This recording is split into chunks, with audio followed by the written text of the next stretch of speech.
63rd in Major League history. 3,089 hits so far today. Ichiro 0 for 3 with a strikeout. The PGA Tour wrapping up its Florida swing with the Valspar Championship. Paul Casey, your defending champion, he'll tee off at just after 1 Eastern this afternoon with Dustin Johnson, who's the tournament favorite, at 11-2. Jason Day, John Rahm, they're listed 10-1. They'll tee off in about 10 minutes with Webb Simpson. Tiger Woods not in the field. He'll be back at the WGC Match Play event next week in Austin.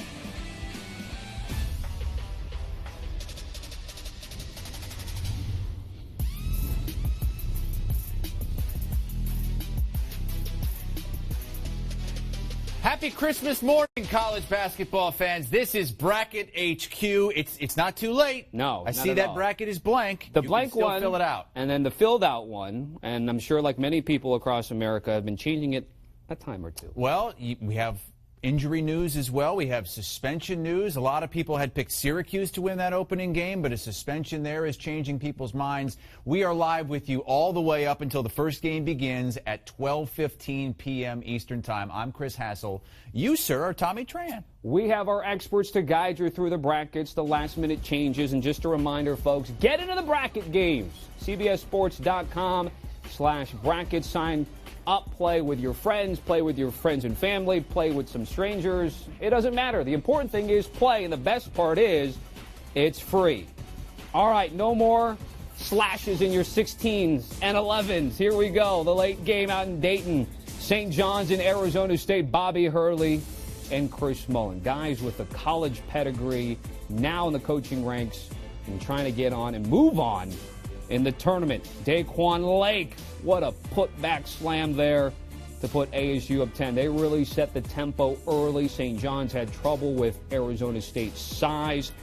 Remy Martin, yes, smooth, right? Just like it is in real life. Scary moment, though, here early second half. Lou Dort, scary fall, said afterward, initially he was a little bit worried. His tushy, his knee hurting a little bit. But the Pac-12, yes, freshman of the year, though, said he was okay. And Shamori Pons, we certainly know he can do it in the Big East, and what he could do for St. John's was to try to keep them in the game there, but it would be just too much Arizona State and Lou Dort. Team high 21, and boy, moves like that, you may see that in the association sooner rather than later. Now, Pons again trying to keep his team in it. Game high 25.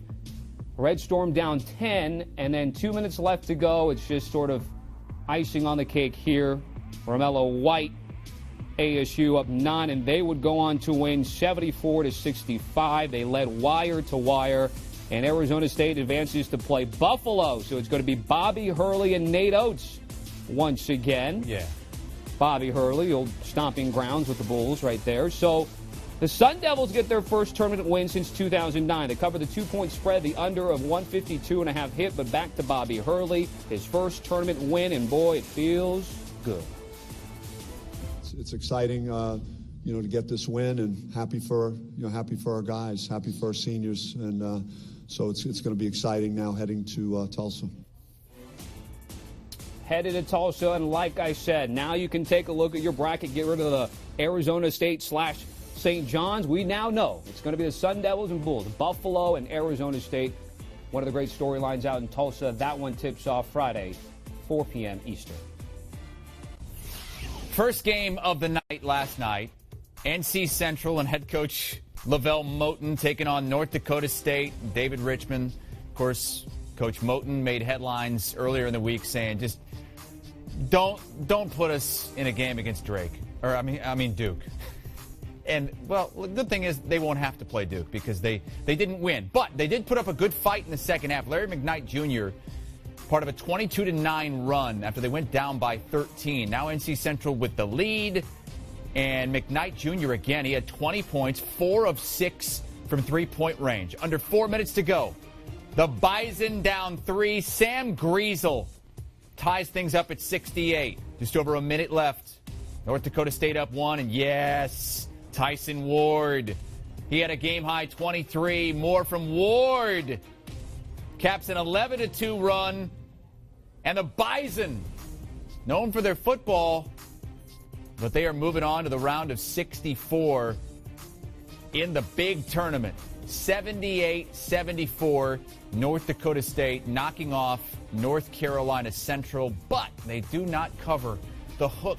Gotcha if you took North Dakota State minus 4.5. So they move on to face Duke in Columbia, South Carolina in the East region. That game can be seen on CBS tomorrow at 7:10 p.m. Eastern time or thereabouts. That's the updated bracket, and here's how to watch, folks.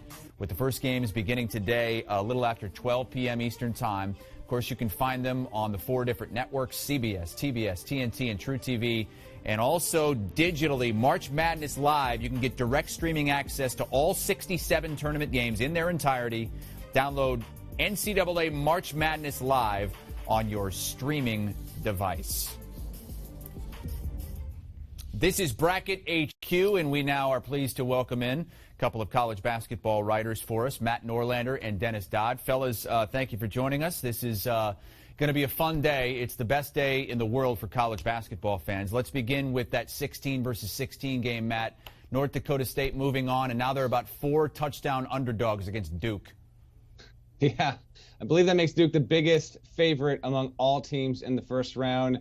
Good for Dave Richmond getting that done with the Bison at North Dakota State. That was a really entertaining game, and Lavelle Moten gets his wish. He doesn't have to face Duke and Zion Williamson, although obviously he'd prefer it to be the other way. I was impressed with how North Dakota State, as you can see there, from how it shot from the perimeter. I thought that was a pretty big key there. It was also pretty mentally tough in this game, which was a very entertaining game. You know, often the 16 versus 16 in Dayton is a bit of a letdown. We usually have a blowout, but we did not have that this year with either of these games. In North Dakota State out of the Summit League, this would have been the league that produced Mike Dahm in South Dakota State had he moved on. Obviously one of the best scorers in college basketball history. Instead, the Bison move on, and they have had some success in the NCAA tournament in years past, back when Tim Miles, in fact, was the coach. But obviously a really tough task here. Hey, you get a chance to go up against Duke, regardless of any of this. Like they're gonna want to win. They're gonna try and win, but even if they don't, they get to tell their kids and grandkids one day,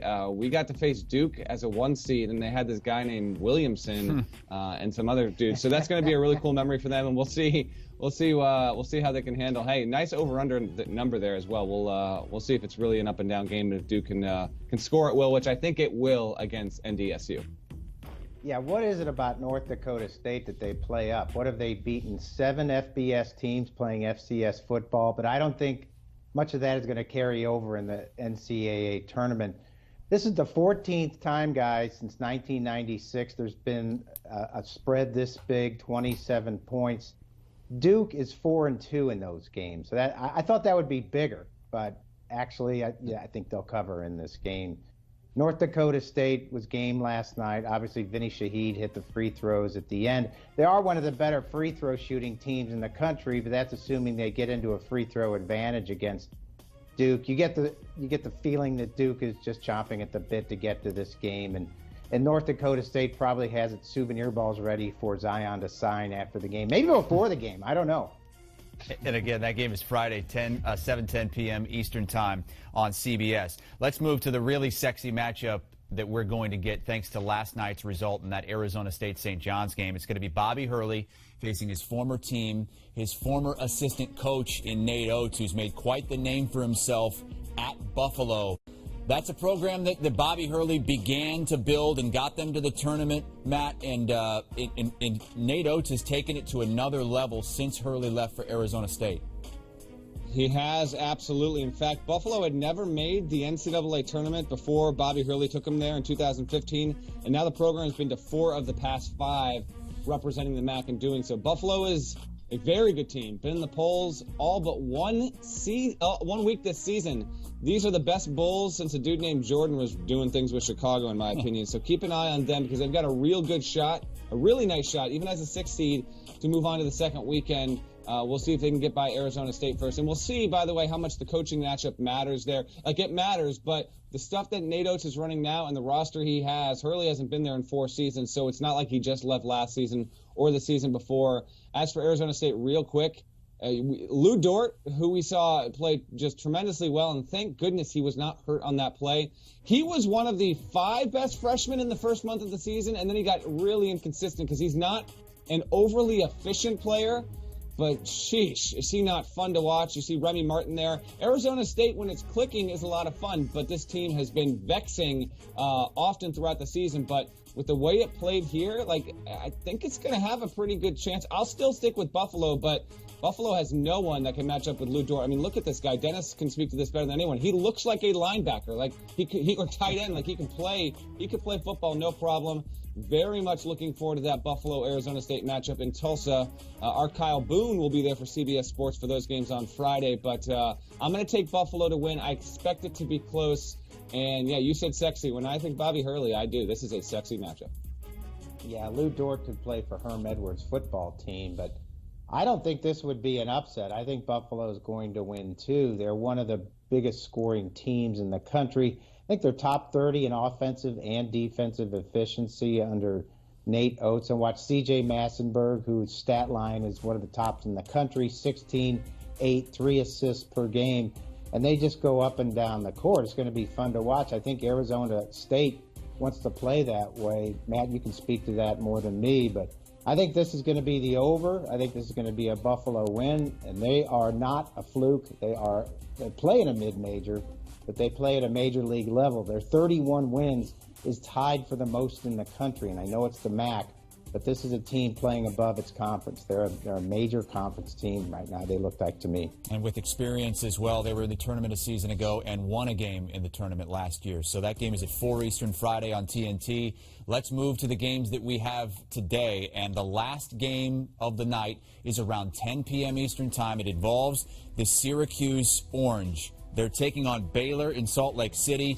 And Syracuse announcing yesterday that senior point guard Frank Howard has been suspended indefinitely. Matt, how much is this going to affect Syracuse? I don't know if it's going to be. I think it does, but is it the killer? I'm not necessarily sold on that because Frank Howard's true shooting percentage is under 50%. He turns the ball over more than 20% of the time when he's on the floor. He's the point guard. So from a statistical standpoint, he is good, but not this, all-world, all-important player. And the reason why the suspension is definite, there have been local reports that this is a failed drug test. I mean, I can speak honestly. When you are getting an indefinite suspension at this time of the year, more times than not, it is a failed drug test. But the school isn't going to be transparent with that. But credit to the local newspaper for uncovering that. So with that, we don't know how long he will be out. But not having him against Baylor, maybe it's important. Like Makai Mason's a good point guard for Baylor. If Syracuse can move on, I actually think it's built to give Gonzaga a really tough game. I think the Syracuse-Baylor game is the best game, most intriguing game of the late-night window here on Thursday. Obviously, a late tip out there in SLC. Syracuse is the tallest team in college basketball, and Baylor, which was the smallest team in the Big 12, was the best rebounding team in the Big 12. So actually, I think there's a lot of interesting matchup, and as Scott Drew said on HQ earlier this week, he actually thinks the game will be close because both teams are so used to going up against the zones and practices. Now they're different. Baylor with the 1-3-1, Syracuse with the 2-3. But I think that this game is almost destined to be close, even without Howard. Not having him hurts him, but I don't think it kills him because, again, he's not an efficient player. Yeah, I expect this to be a game in the 50s, I think. I was just going to mention that, Matt. The zone defenses, obviously Syracuse at their best can go sideline to sideline with the 2-3. It bothers everybody. And Baylor with the 1-3-1, it looks like this game is not only going to be a half-court game, but maybe from the free throw line in, considering the defense these two teams play.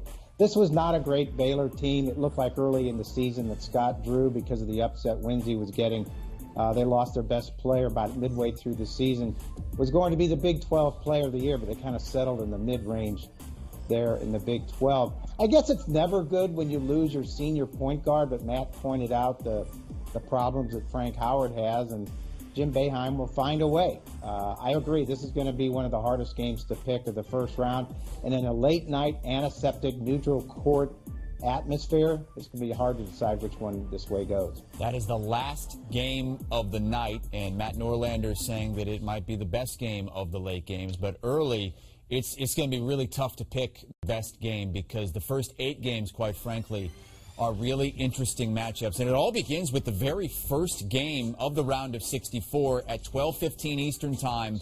Minnesota and Richard Pitino taking on Louisville. Of course, the former program of Richard's father, who won a national championship there that has since been vacated. But you take a look at this slate, a lot of people picking New Mexico State over Auburn, Yale over LSU. The Catamounts are close to home against Florida State. Matt, it's tough to pick a game that if you really have to zero in on one, how do you choose? Let's keep this on the screen for a second, because this right here, this is manna from heaven for me. Oh my goodness, no joke. This slate right here is a terrific opening window. People get geeked up enough for the Thursday of the afternoon of the tournament. You have this, and even the next one's awesome. But here, real quick, so Minnesota, Louisville, Rick Pitino will not be on hand, which is the right call, because it would have been too much of a sideshow. You'd have 45 TV cuts, and he's suing Louisville, so the right call there from Rick. I like Louisville there. But you know what? Yale LSU, that's going to be a track meet. I expect first one to 90 maybe wins, and I do think LSU is going to win. Yale can give them a good push, but I don't know. LSU's got a lot of talent, and there's been a lot about Will Wade not being on the sideline, the LSU coach who's suspended by the school in light of reports that came out about what was caught on him saying on a wiretap. And I don't know. They've dealt with a lot this season. LSU has the murder of a teammate. I'm going to ride with LSU there. I've got New Mexico State over Auburn. That's an 11:30 local tip. And Auburn had to just finish up on Sunday. New Mexico State's the best rebounding team. 30-win team. Auburn's relatively small. It relies on the three. You want to have some fun, get a little loose. I'll tell you what, New Mexico State's a pretty good pick. And then I'm going to be there in Hartford. I cannot wait to get up for this. Chris, you nailed it. Vermont is local. It will not only have the contingent driving down from the Green Mountain State and the fish heads who are very, very used to making the treks to go see their concert. This is nothing. This is a breeze. Are you kidding me? It's like 3.5, 4-hour drive. Nothing for those Vermont fans. Also, it's in Connecticut. So New England's going to support New England in that. And then, okay, here we go again. Look at this second window. Wow. This is so strong. Okay, Michigan State, Bradley. Maybe that's the only potential snoozer of the first 8 games. But Belmont's a super trendy pick over Maryland, and I like Belmont to win. I think they're going to have the offense to do it. If Maryland's going to win, here's my quick key for that. Bruno Fernando, super talented big, going up against Nick Muszynski. We saw that he came back, but he was a little bit stiff with that ankle. Can Fernando really dominate Muszynski inside him? So might that be the key, because I think Belmont's going to shoot well against Maryland. And then Northeastern, hashtag CAA Luka. They've got Vasa Pushika, one of the best three-point shooters in this tournament. Northeastern hasn't beaten a team in the field, though, so I'm a little wary of that. And Kansas, Dodd just saw them at the Big 12 tournament. Are we going to see Kansas, which is being slept on a little bit, show up strong and play well, or might this be a close game? I'm fascinated with that 4 o'clock tip on TNT, and then I will be in the building for what I think is the most anticipated matchup of the entire first round. Murray State versus Marquette. Similar to Belmont over Maryland, Murray State over Marquette is a highly popular upset pick. With good reason. That guy on the right there, he's going to go top 3 in the NBA draft.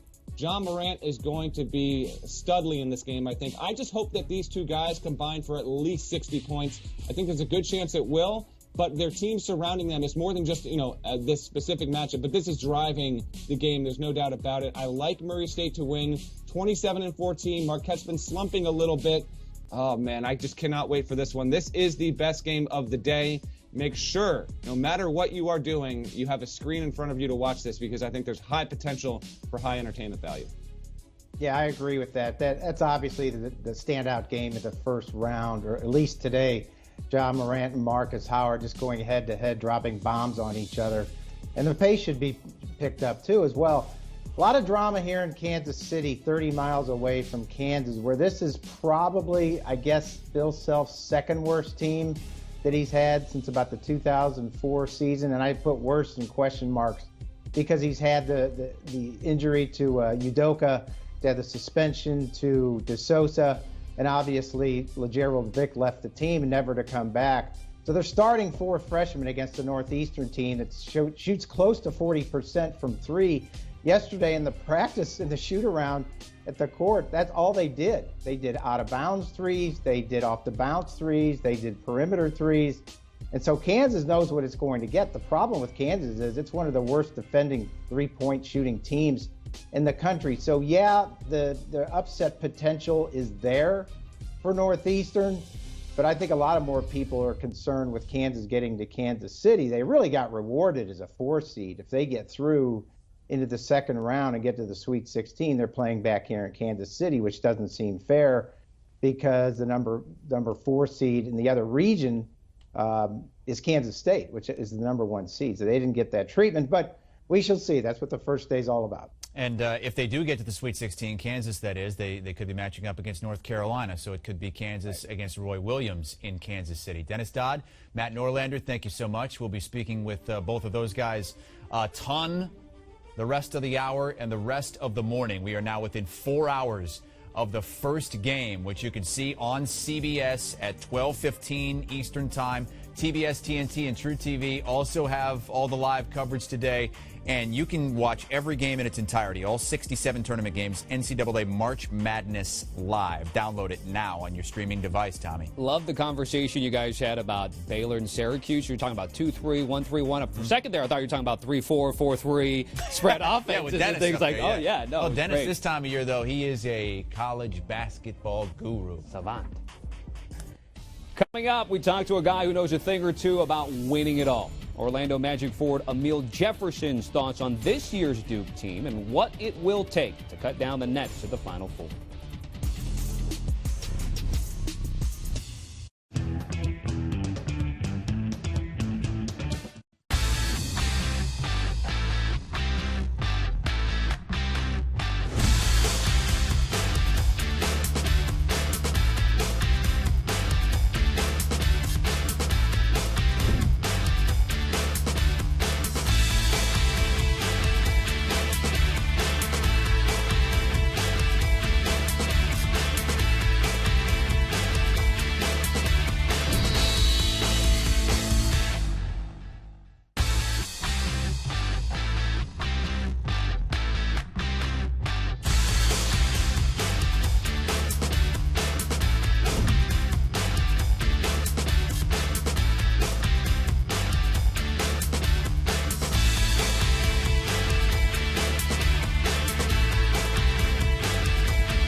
stage in all of sports. Believe what I'm telling you. We can be the story of this whole NCAA tournament. Let's go win game. 1, 2, 3. The kind of moments they talk about for a lifetime. This team has got a chance to make history. And the dream is alive. The shocker of all shockers. Watching every bracket in the nation. It's a heavyweight fight. Let's go out there and take the lead start. All season long. And it comes down to this. Your news in 90, Kentucky coach John Calipari saying P.J. Washington has a sprained foot, but he is expected to play tonight against Abilene Christian. He's Kentucky's leading scorer and rebounder. He's been in a walking boot for the past few days, but x-rays came back negative. Wildcats are the 2 seed. They are 21.5-point favorites. Game tipping at 7:10 Eastern in Jacksonville. Syracuse is going to be without starting point guard Frank Howard tonight against Baylor. The Orange announcing that he will be out for an indefinite period of time due to violating and athletic department policy. The senior averaging 9 points per game. Syracuse a 1.5-point favorite against Baylor. This one is the last game of the night, 9:57 Eastern time, the scheduled tip out in Salt Lake City. The Milwaukee Bucks seeming to get more shorthanded by the day. Nikola Mirotic out for the next 2 to 4 weeks with a broken left thumb, according to The Athletic. Malcolm Brogdon is out indefinitely with a foot injury, and Giannis sitting out with a sprained ankle last night. The Bucks lost to the lowly Cavaliers. Dodgers ace Clayton Kershaw says he's going to need about 3 weeks to get to full strength. He's been slowed this spring by shoulder inflammation. The Dodgers have yet to name a starter for opening day, which is a week from today, believe it or not, against the Diamondbacks. It'll be the first time somebody other than Kershaw has started on opening day for the Dodgers since 2010. And the AAF's first championship game will no longer be held in Las Vegas. The game has been moved to the Ford Center at the Star in Frisco, Texas, which is owned by Jerry Jones, the Cowboys owner. It's also the Cowboys' practice facility. A statement from the upstart league citing Jones's close relationship with the AAF as a primary force behind moving the game. It'll be broadcast on CBS April the 27th. Duke is a 1 seed this season, and recent history tells us that's a good thing for the Blue Devils. Its last title came in 2015 when the boys from Cameron Indoor beat Wisconsin to give Mike Krzyzewski his 5th title. And since 2000, Duke has won 3 natties. In each of those seasons, 2001, 2010, and 2015, Coach K's teams were a 1 seed. So with that, let's welcome in the captain of that 2015 squad, the Magic, Samuel Jefferson. We'll certainly appreciate it, man. Thanks for joining us here on HQ. We are in tournament time. It is March Madness. Like, what comes to mind for you going back to your days playing in the tournament? Yeah, so those are memories that you have forever. And for me, you know, I've seen all the colors of college basketball. I've lost in the first round, and as you just stated, I won a national championship. And I think the thing that really matters is, you know, being ready and being in that moment with the team you're with. You got to understand that, you know, this year, you know, this March Madness is, you know, your chance to do something great. And so every year we had a different team, but we always had the same goal. And it was really fun, you know, each year competing with a different team to have a chance to win a national championship. So obviously coming from Duke, you guys always have the targets behind your back. And so obviously that 2015 year was you, Grayson Allen, Okafor, Winslow, Jones. This year it's Reddish and Barrett and Zion. How tough is it to navigate, especially maybe the first 2 games of the tournament, when you are a national powerhouse like Duke? Yeah, you know, you have to come ready, and you always have the target on your back. And especially, you know, that first weekend, you know, when you have a younger team, you kind of don't know what to expect. Luckily, you know, this team has played in the ACC tournament and played in, you know, in games and atmospheres that'll be similar and that are, you know, 1 game elimination that means so much. And I've seen this, you know, team grow this year, and those young guys, you know, have really, you know, stepped up and played, you know, at a high level. So I think, you know, this weekend they just have to be prepared, you know, be anxious but not too anxious, and just keep playing the way they're playing. I think they'll be fine. They hope to get to a national title game again like you guys did in 2015, going up against Wisconsin. Now, look, bunch of NBA guys on your squad, but also Sam Decker, Frank Kaminsky. You were up against a couple of other NBA guys as well. What do you remember most about that game in Indy? Oh, that game was so special. I think, you know, some of the biggest moments that, you know, come to my memory is, you know, Grayson Allen, the way he played in that second half, the energy he gave us. I believe we were down 9, and he just made some unbelievable plays, and that was really like a coming out party, you know, for him. And then we just had such a great bond, you know, having a presence like Ja, and, you know, a game closer like Tyus, and a leader in Quinn, and just an all-around player in Justice. We had a great unit that year. I think our biggest strength was our bond and our camaraderie, and that was an unbelievable moment, something I'll cherish for life. I mean, I got one more for you, and it's regards to the Duke-North Carolina rivalry, right? A lot of people picking their brackets want to see Duke and North Carolina, and the only way it can happen is if they go to the Final Four and meet in the national title game, which has not happened since they expanded the format in 1975. You know the rivalry so well. What would it be like to have a Duke-Carolina title game? Oh, man, I think that would be something that's incredibly special, especially, you know, seeing how the teams have played each other this year. Each game has, you know, been a nail biter. No game has disappointed. They've lived up to everything and more what you expect out of a Duke-Carolina game. And both teams are really good, really talented. Both teams, you know, have, you know, two of the greatest coaches to ever do it. And I wouldn't be surprised if it happened, but I think that would be crazy to, you know, have, you know, our blue versus theirs. All right, we got to wrap things up. I know you're busy doing your thing in the association, but you're going with Duke, right? There's no other way, right?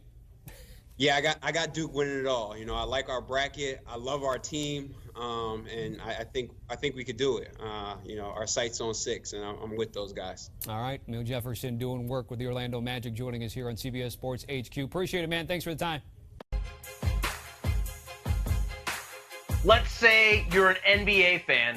Here we are in March, and everyone is talking about college basketball. You don't know what ends up. I got you, because my new mock draft just posted at CBSSports.com. I am going to tell you a few players and teams that you should be looking at this March Madness. Number 1, and you've heard this name, I'm not sure if you've seen him play, but Ja Morant from Murray State is the real deal. NBA people consider him a guaranteed top 3 pick. He's a John Wall-esque point guard, putting up historic numbers in the Ohio Valley Conference. Problem being, it's the Ohio Valley Conference. It's ranked 25th in the country as far as conferences go. Their best win all season against Belmont. Nice win, but it ain't Kentucky. It ain't Duke. In their first round, he gets to go up against another NBA quality point guard in Markus Howard of Marquette. Next up, if Ja Morant and Murray State win that game, the big bodies of Florida State, the top 10 defense in college basketball. Let's go over to the opposite side of the bracket, where Tennessee, one of the best teams since the beginning of the season, has 2 guys who are fringe first-rounders who could very much help their draft stock with a big showing in March. The guys I'm talking about, Grant Williams and Admiral Schofield. Now, Grant Williams, undersized power forward. There are concerns in the NBA about his size, about his athleticism. There are 0 concerns about his basketball IQ and his toughness. This is a guy who simply plays harder than anybody out there. Admiral Schofield, on the other hand, just a big, tough wing, excellent athlete, can really, really shoot the ball. If this team can make a run all the way to Virginia in the Elite 8, I think that would be an excellent NBA matchup. Virginia, they have Deandre Hunter, elite defender, Ty Jerome, NBA quality point guard. Give me that game for some guys who could really, really help themselves in the NCAA tournament. And finally, how can you talk NBA draft and college basketball without talking about Duke? You know Zion Williamson, unless you've been hiding in a hole. He is the consensus #1 overall pick. He's a freak. You've probably heard of R.J. Barrett. R.J. Barrett can flat out play ball. If he's not the #2 pick, then he is #3. But the guy who has a lot to prove this March is sort of the third wheel on their tricycle, and that's Cam Reddish. Cam Reddish, there are a lot of people from the high school game who believe that he's the bigger talent, the biggest talent on this Duke team. He's an ideal NBA wing. I talked to a scout the other day, told me he is the picture of today's NBA wing. Think Paul George-esque player. But what the same scout told me is that he kind of feels like a sometimes player. What he needs to prove is that he is a full-time player. That is what March is all about for these guys, because they get a chance to prove themselves on one of the biggest stages in sport.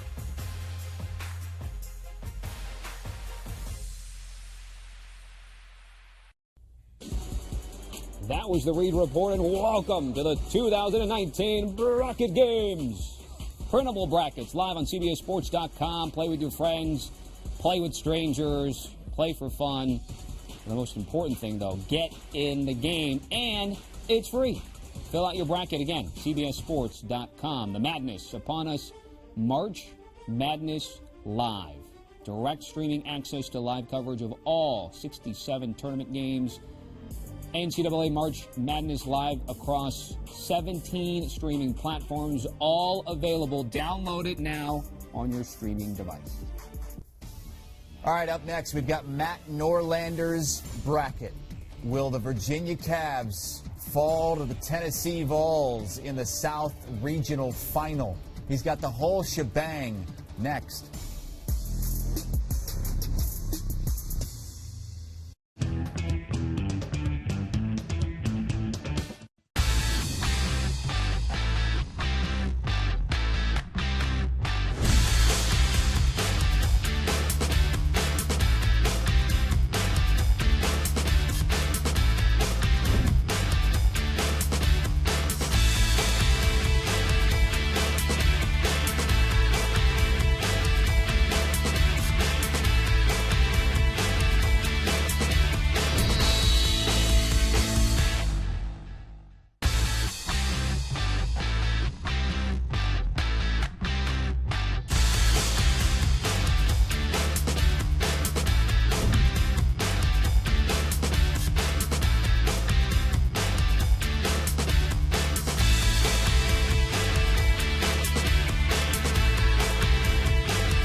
This is going to be a wild ride.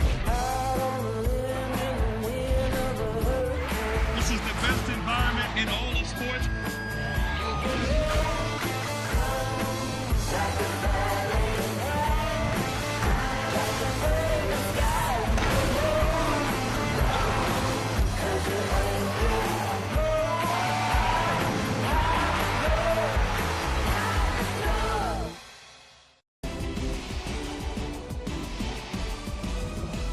Time for your refresh. Ichiro Suzuki will announce his retirement later today. It's the latest from our MLB insider, David Samson. Legendary outfielder, future Hall of Famer in the Mariners lineup today out in Tokyo, playing right field, batting ninth. Ichiro ranks 23rd in Major League history with more than 3,000 hits. He's 0 for 4 today with a strikeout and just left the game. Mike Trout of the Angels have made their marriage official. 27-year-old Trout will get a 12-year deal that will pay him about $430 million. Angels will hold a press conference Sunday afternoon before their Freeway Series exhibition against the Dodgers. Kind of like a second marriage, right? Sixers finally got one from the Celtics. Philly beat the C's 118-115 to avoid the season sweep. Joel Embiid had a monster night, 37 points, 22 rebounds. He also stuffed Kyrie Irving on a key play down the stretch. Sixers have now won 6 straight. Staying in the association, James Harden also had a monster night, putting up 57 against the Grizzlies, but this one did not end well for the Rockets. Jonas Valanciunas hit the game-winning free throw, less than a second left on the clock in overtime for a 126-125 victory for Memphis. Valanciunas finished with a career-high 33. The bearded one breached the 50-point mark for the 7th time this season. However, Rockets are now just a half game up on the Blazers for the 3 seed in the West. And in college football, Dwayne Haskins was back. College football to the pros, that is, throwing footballs in front of NFL scouts Wednesday at Ohio State's Pro Day. That was a day after he met with the New York Giants, who owned the 6th pick in the NFL draft. NFL Network reporting his meeting set up with the Broncos, Dolphins, Raiders, and Racing.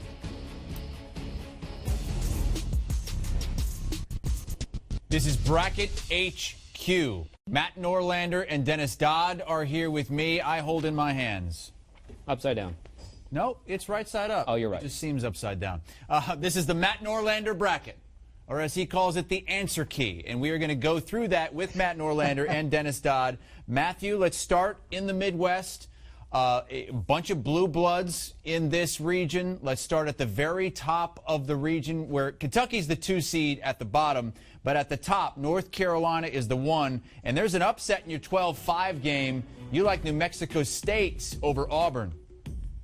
I was born for this. Let's do it. We got the tournament starting real soon. Let's roll through it and have a good time. So, yes, UNC moving on to the Sweet 16. I think it faces no resistance in its first 2 games. I think it wins by an average of about 20 points. I do have New Mexico State over Auburn. I think New Mexico State is a better team than Auburn. I'm actually a little surprised at that line. And then, as we said earlier in the show, I'll take Kansas to get by Northeastern, and then I'll have them over New Mexico State, setting up the UNC Kansas Roy Williams versus his former team in KC. Let's scoot on down to the bottom half of that bracket. I'll tell you what I think I got going on here. Iowa State, no problem on Friday with Ohio State. I think that's a blowout. I know Hassel's with me on that. Houston over Georgia State. I like that. Remember, Georgia State, a 14 seed a few years ago. Then Ron Hunter fell off his stool, gave us an all-time March moment. Give me the Cougars to move on.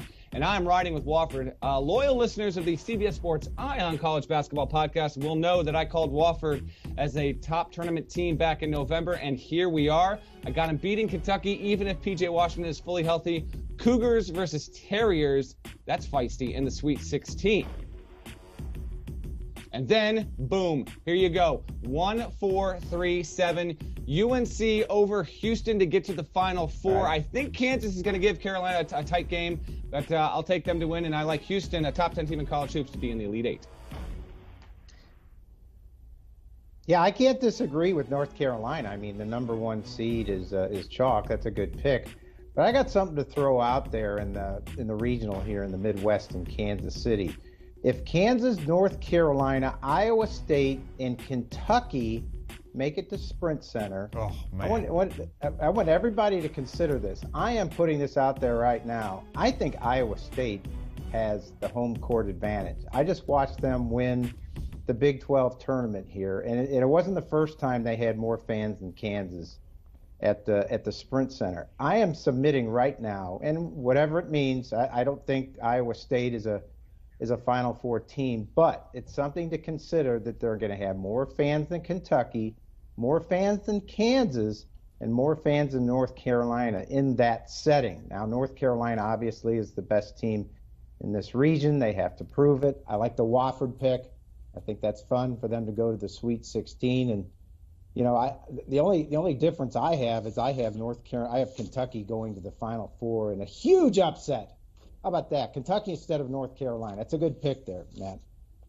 Dennis, you're onto something there in Kansas City. That would be fun to see because the Iowa State fans do call that Hilton South there at the Sprint Center. And you're right, they play extremely well in that building. 4 Big 12 tournament titles in the last 6 years, something like that. It's crazy. Right. Let's move to the South region of Matt Norlander's bracket. And we're going to see a consistent theme here, 12s and 13s winning in the opening round. The Anteaters over Kansas State, Matthew. Yes. Snout and stout for the Anteaters. They're going to beat Kansas State. You like that? Oh, I'm feeling it today. Tournament. This is my day right now. Merry Christmas. UVA, absolutely zero chance it loses to a 16 and very little that it loses in the second round. I got to move it along. I like Wisconsin over Oregon. A lot of people like that Oregon pick. I'm not buying that at all. I think Wisconsin's going to win in something of a boring game. And then I'll take Wisconsin over the Anteaters. Obviously a 1 seed in terms of nicknames. So I've got UVA versus Wisconsin. That will be an interesting game for Tony Bennett. He didn't play at Wisconsin, but he's obviously quite familiar with that program. And then Hartford, Thursday. I'm going to see both these games tonight. I'm going to take Nova and Purdue to win. Nova should have a very strong fan contingent in that building. I'll be interested to see if there are more than, say, 90 St. Mary's fans there. Nova's the better team. I think they move along. And then Cincinnati, Iowa. Real quick, I talked with Mick Cronin of Cincinnati on Wednesday night, and I said, hey, at least you're playing local, get to ride the bus and have a fan contingent. He said, yeah, talk to me afterward. Let's see how we play in this game. He's got a point. Iowa can score. It's got decent bigs down low. I don't think people are giving the Hawkeyes enough of a chance, but I do like Tennessee to move on regardless of opponent there. And so you'll have the 2 versus 3, so chalk holding the form. Virginia, Wisconsin. Virginia moves on along. And then I'll take Tennessee, which I think is one of the 5 best teams in college basketball. I think it's the best 2 seed we have. Yes, better than Michigan State. Wahoos, Minneapolis. Here we go. Boy, does Texas miss Rick Barnes. I mean, I'm just looking at this thing. You're right, Matt. Tennessee could easily get to the Final Four. But at Texas, I think he was there 16 years. They went to the tournament 14 years and 16 years under Rick Barnes. And remember, that wasn't good enough at Texas. I think you know what's happened since then. 2 out of 4 years under Shaka Smart, who is a crisp 66 and 66 in his 4 years there. But we're not talking about Texas. We're talking about a Virginia team, Matt, that you hit me is better offensively than people think. We know about the defense. We know they have something in their craw about UMBC last year. And Tony Bennett is simply one of the top 3 coaches in the country. So that's a good pick, too. A little bit of chalk, actually a lot of chalk, but it's hard to go against the Cavs. Dennis, I don't know how you mentioned the Texas Longhorns in the tournament without giving them proper credit. They won an NIT game a couple of nights ago. Come on, buddy. Okay, well, that completely. I think I was asleep then. I'm not sure. Beat Mike Dahm in South Dakota State. We're continuing to run through Matt Norlander's bracket with Dennis Dodd, and let's move to the East. That's the region that belongs to the Duke Blue Devils. Or does it? All right, there's no stopping us here. Here we go. Duke moves along. If they play UCF, that's going to be Johnny Dawkins coach UCF. First time in the tournament in 14 years. And Johnny Dawkins was the first Zion Williamson. And by that, I mean he was part of the first mega freshman class Mike Krzyzewski ever recruited. You'll hear and see a lot about that if those 2 teams do, in fact, meet in the second round. Virginia Tech. Let's bump them on. I had Liberty over Mississippi State, but you know what? I vacillated, Hassel. I vacillated, and I changed my mind. I'll go with the Bulldogs, and I'll take Virginia Tech to move along in San Jose. We'll have Duke, Vatek, and D.C. Let's bump on down to the bottom half of that bracket and show you what I got. You know what? I got Belmont winning. I got LSU moving along. I got LSU, by the way, scoring about 175 points over the course of these 2 games because both of its opponents are going to want to score and run. Very entertaining. I'll have them. I know they're a trendy pick not to get out of the first weekend. I'll take the Tigers, the Bayou Bengals, and then Michigan State. That's going to be bad for the Bradley brand today, okay? Michigan State's going to win by about 25. Bad for the Bradley brand. Sparty moves along, and then in my Sweet 16 regional semifinals and Elite 8 in the East here, I'm going to have Duke winning, but I think it's going to be close here, okay? I think it's going to be closer than people realize, and then I got Michigan State bumping along as well. You and I both know that Michigan State is capable of doing it, so I'll put Sparty in, and that's a great value play because so many people are taking Duke. Hey, Matt, before we move along here, let's go back to that Bradley point just a second, because we're talking live all day. We've got all kinds of time. Listen, can you explain the Bradley Brand comment to the rest of the world that doesn't know about what Bradley tried to pull a few days ago? Yeah, so basically there's a longtime veteran beat writer for Bradley in Peoria who was restricted from access in the lead up to the tournament. And this is Bradley. First time in the dance in 13 years. And the school tried to restrict him, and then the thing completely backfired. This came, from Brian Wardle, the coach, and the PR department. A really embarrassing deal, frankly. And now, since then, the school has owned it, said we were wrong. Brian Wardle said that he has since reconciled with the writer. But this is the kind of thing that, frankly, college sports can't have. I know Dennis Dodd, fervently agrees with me here. You cannot be restricting access, particularly when you're Bradley. And so in making their case of why they should stifle a beat writer, it said, you don't support the Bradley brand, and it kind of backfired him. Not kind of, majorly backfired him in a big way, and so that was my reference. Yeah, uniting the entire media front all over the country, backing this man up, and instantly Bradley, and we all saw it coming, Bradley was going to have to apologize and take it all back, and they did. So good for them to react to that. Let's move on to the West as we continue to unveil Matt Norlander's bracket, and another 12 seed advancing, Matt, Murray State over Marquette, one of the sexier games of the tournament. Yes, without a doubt. I'm going to take Murray State. Dennis mentioned this is going to be a high-scoring, high-paced game. I totally agree. I think it's got high entertainment value. Make the time on Thursday afternoon. And then I'm going to take Florida State to beat Vermont in a close one. We'll see. I think that's going to be tight. I think Vermont can give them a good run. And then, I've got Gonzaga playing Syracuse and Salt Lake City.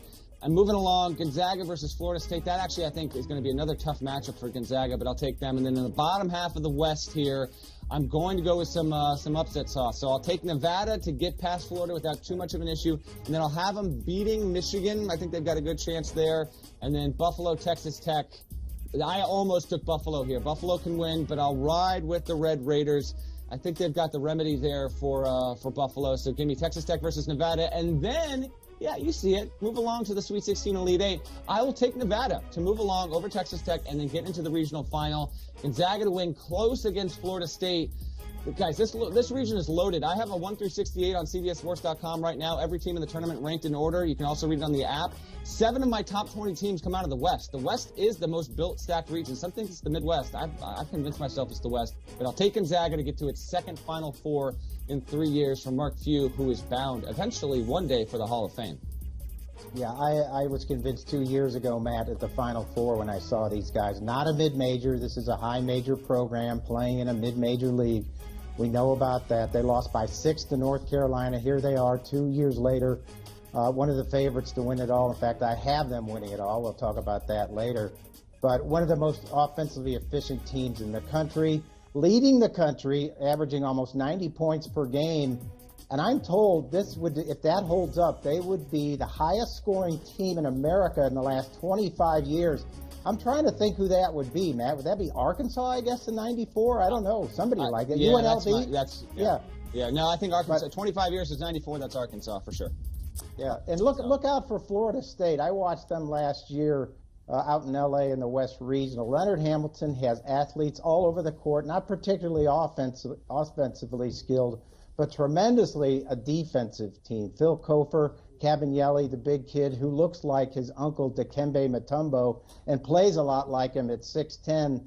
I think they're sneaky pick here to get to the Final Four. And in the Final Four for Matt Norlander, the Gonzaga Bulldogs, along with Michigan State, Virginia, and North Carolina. So how does it unfold in the Final Four, Matt?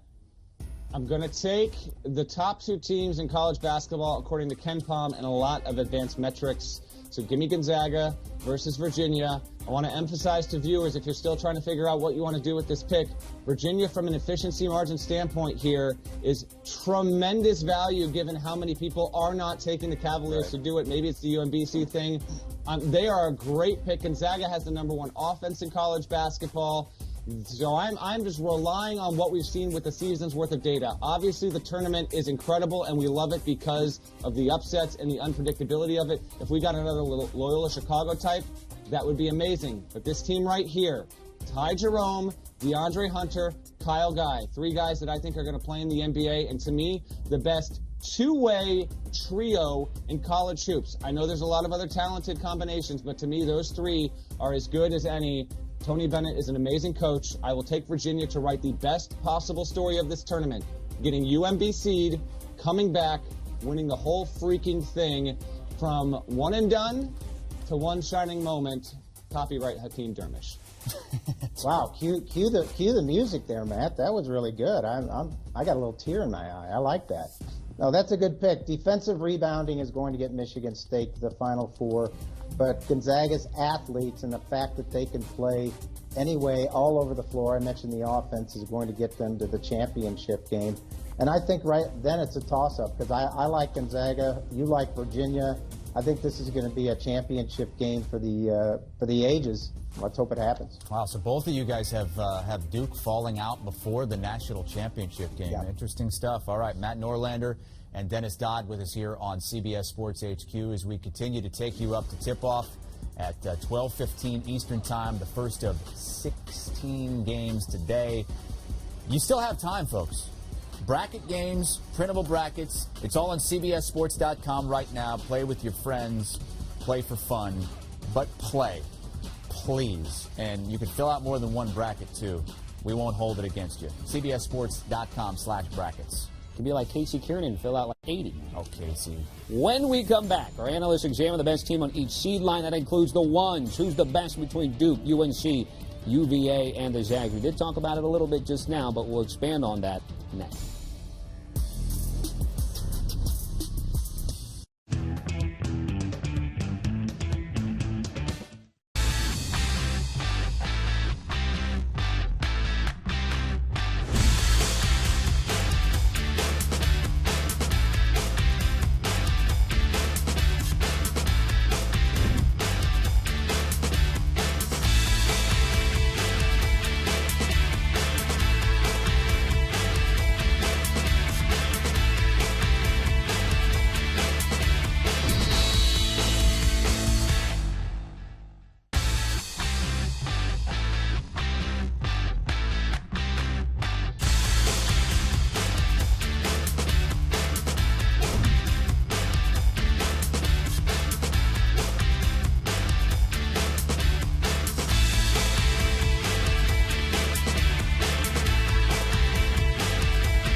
All right, wrapping things up here, first hour of Bracket HQ, and it's all getting you to 12:15 Eastern as we take a look at the Final Four participants seeded 7th or worse. Recently, history tells us teams like Loyola Chicago, South Carolina, Syracuse, and then even their UConn winning it all in 2014. It can happen, folks. And so with that, Matt Norlander, Dennis Dodd again. So as we take a look at the 12 seeds, guys, it is always the popular pick among office pools to find out which 12 will be the 5, although it did not happen last year. Didn't happen in 2015, I believe. So when we take a look at this, Matt, which one, of course, you know Murray State is someone that you're high on. Who else jumps off the page here to you? You know what? This is why matchups matter, because I have New Mexico State and Murray State winning, but I think Oregon is the best team of these four, and I think the margins are slim, but I don't like the matchup for Oregon whatsoever against Wisconsin. So I would take the Ducks. They'll be a fun watch. Keep an eye on two guys in particular. Well, three, really. Peyton Pritchard, lead point guard, but also Lewis King, fun freshman who's going to be drafted eventually. We'll see if he decides to declare or come back. And then Kenny Wooten, who's a pogo stick, kind of similar to Jordan Bell. College basketball fans will remember 2 years ago, Oregon made a Final Four, and Jordan Bell parlayed that into an NBA career, wound up being on the Warriors, and has made a fun time of it. So Oregon, to me, is the best of the 12 seeds. But again, I've got New Mexico State over Auburn, and then I've got Murray State over Marquette. So it's all about matchups there, and I actually think all those games are going to be awesome. The 5 versus 12s this season are stacked. Yeah, I have the same thing. I have Oregon. They play a flawed Wisconsin in the first round. They're a 5 seed, but Oregon's on a roll. They held Pac-12 opponents to 57 points per game in the Pac-12 tournament. And for Larry Scott in the bedraggled Pac-12, it was just about the best result they could have hoped for. They got 3 teams in. Now let's see if they can get past the first weekend. Excuse me. Last year they had 3 teams in, went 0-3 in the first weekend, and didn't get a team to the second round for the first time in 32 years. So no pressure on the Ducks in the Pac-12.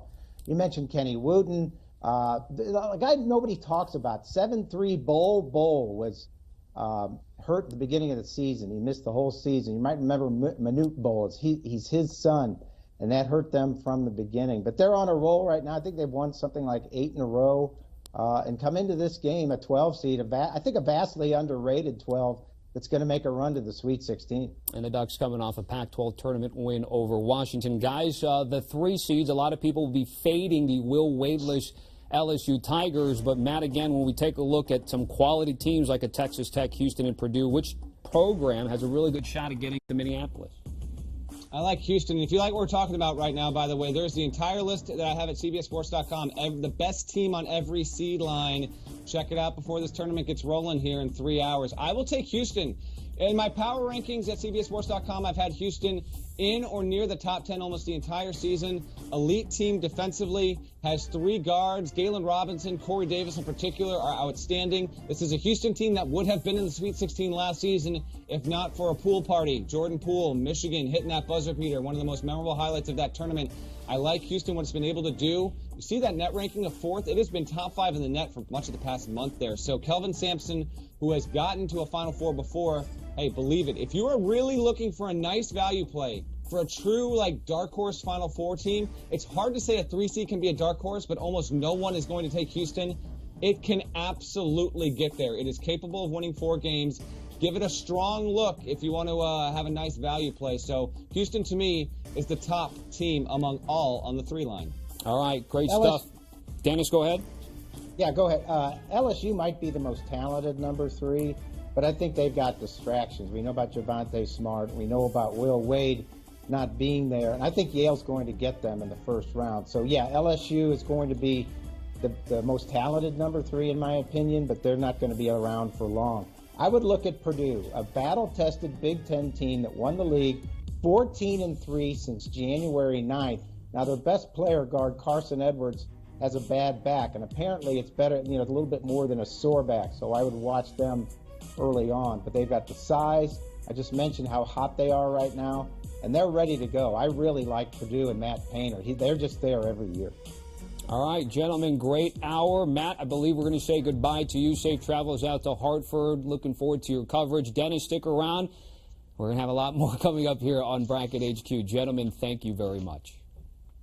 And just a reminder, bracket games, folks. Printable brackets live on CBSSports.com. Play with your friends. Get in the game. Fill it out. And the best part is, it is free.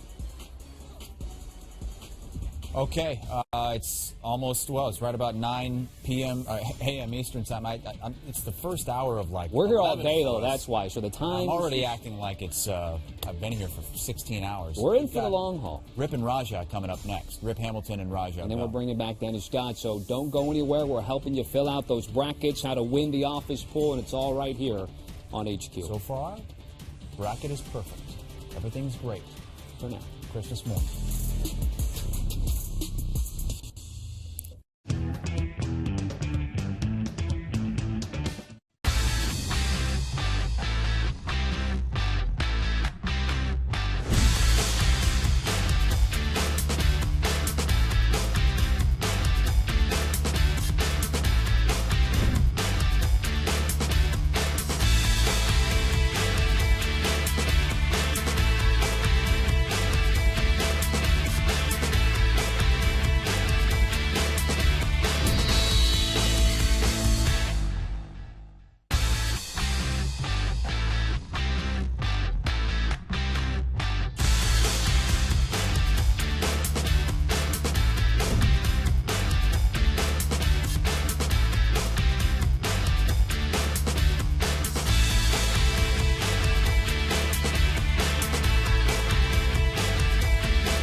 In all of sports. Believe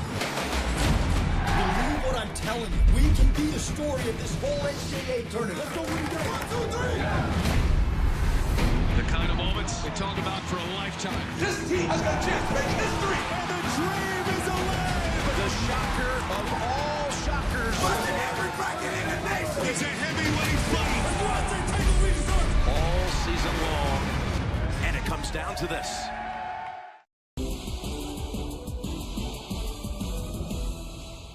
Time for news at this hour. March Madness, folks. It is here. If you haven't filled out your brackets, there's still time, but time running out. Head over to CBSSports.com. Get in the game. First action tips off 12:15 Eastern, 9:15 Pacific with Louisville against Minnesota on CBS. Keep it locked right here at Bracket HQ for all the latest.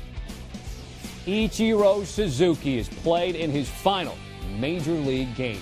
Ichiro made his final appearance this morning at the Tokyo Dome against the Athletics, pulled in the ninth inning, coming in from right field to a standing ovation. Ichiro's a 10-time All-Star, 10-time Gold Glove winner, finishes 22nd all-time, more than 3,000 career hits despite not coming over from Japan until he was 27. Ichiro was just one of 7 players to record 3,000 career hits and 500 stolen bases, and the other 6 are all in the Hall of Fame. The PGA Tour wrapping up its Florida swing with the Valspar Championship. Paul Casey's the defending champion. He'll tee off just after 1 Eastern this afternoon with Dustin Johnson, who is the tournament favorite at 11-2. Jason Day, John Rahm already on the course. They came into the tournament at 10-1.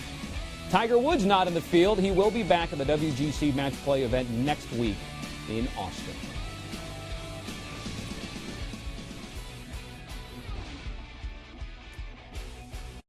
What is good, streaming people? This is Bracket HQ presented by Buffalo Wild Wings, wings, beer, sports, and in this case, brackets. Alongside Chris Hassel, I'm Tommy Tran. What a morning it has been getting you ready for 12:15, where the games, and then you locked in. Yes. They can't change anymore after that. Right. 5, 4, 3. We're 3 hours away, Tommy.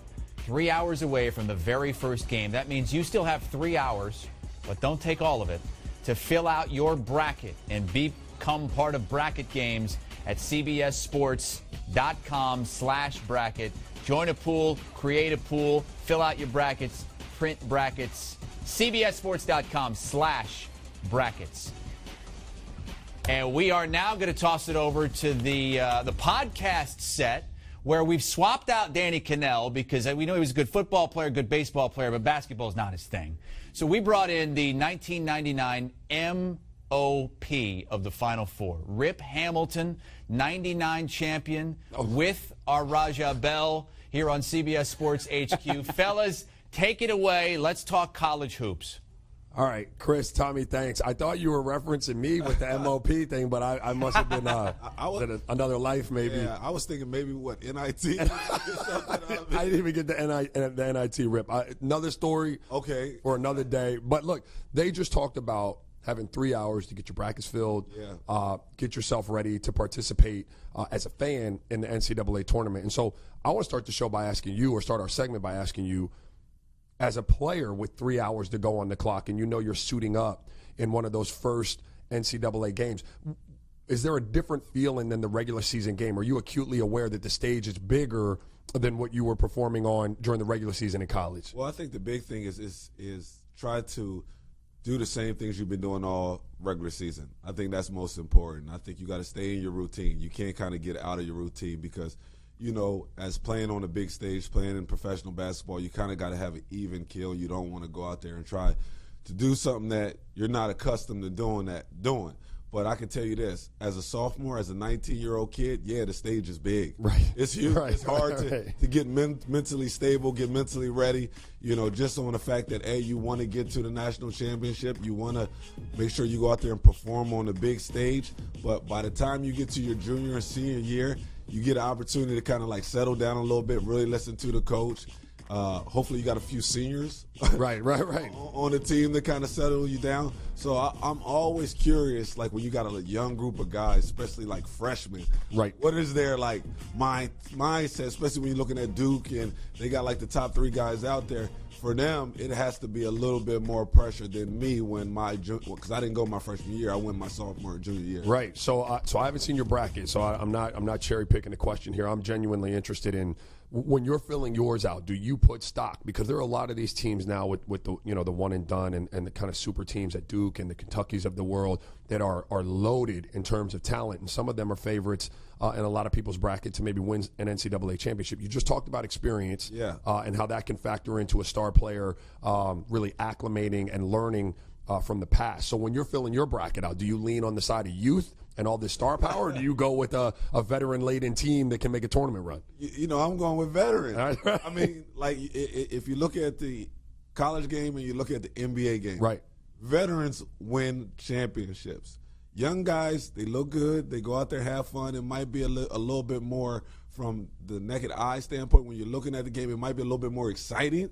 But veterans win, you know. And when I'm filling out my bracket, especially this year, especially in the last couple years, the freshman has been taking over the draft. Right. The freshman has been taking over college basketball. When you watch TV now, the first person you see on 99% of the time is Zion Williams, Cam Reddish, and R.J. Barrett. Right. So we're talking about the freshmen as much as possible, and young kids that's filling out a bracket, and myself, sometimes I get caught on that train. Right. Because I'm like, oh, who am I going to have win the national championship? Zion. Sure. Not Duke, but Zion. Zion himself, like correct. himself, because I see him so much on TV, but I kind of try to stay away from the young teams. But it's hard to when you got 3 of the best freshmen, you know, in the country. And then you got the kid from Murray State.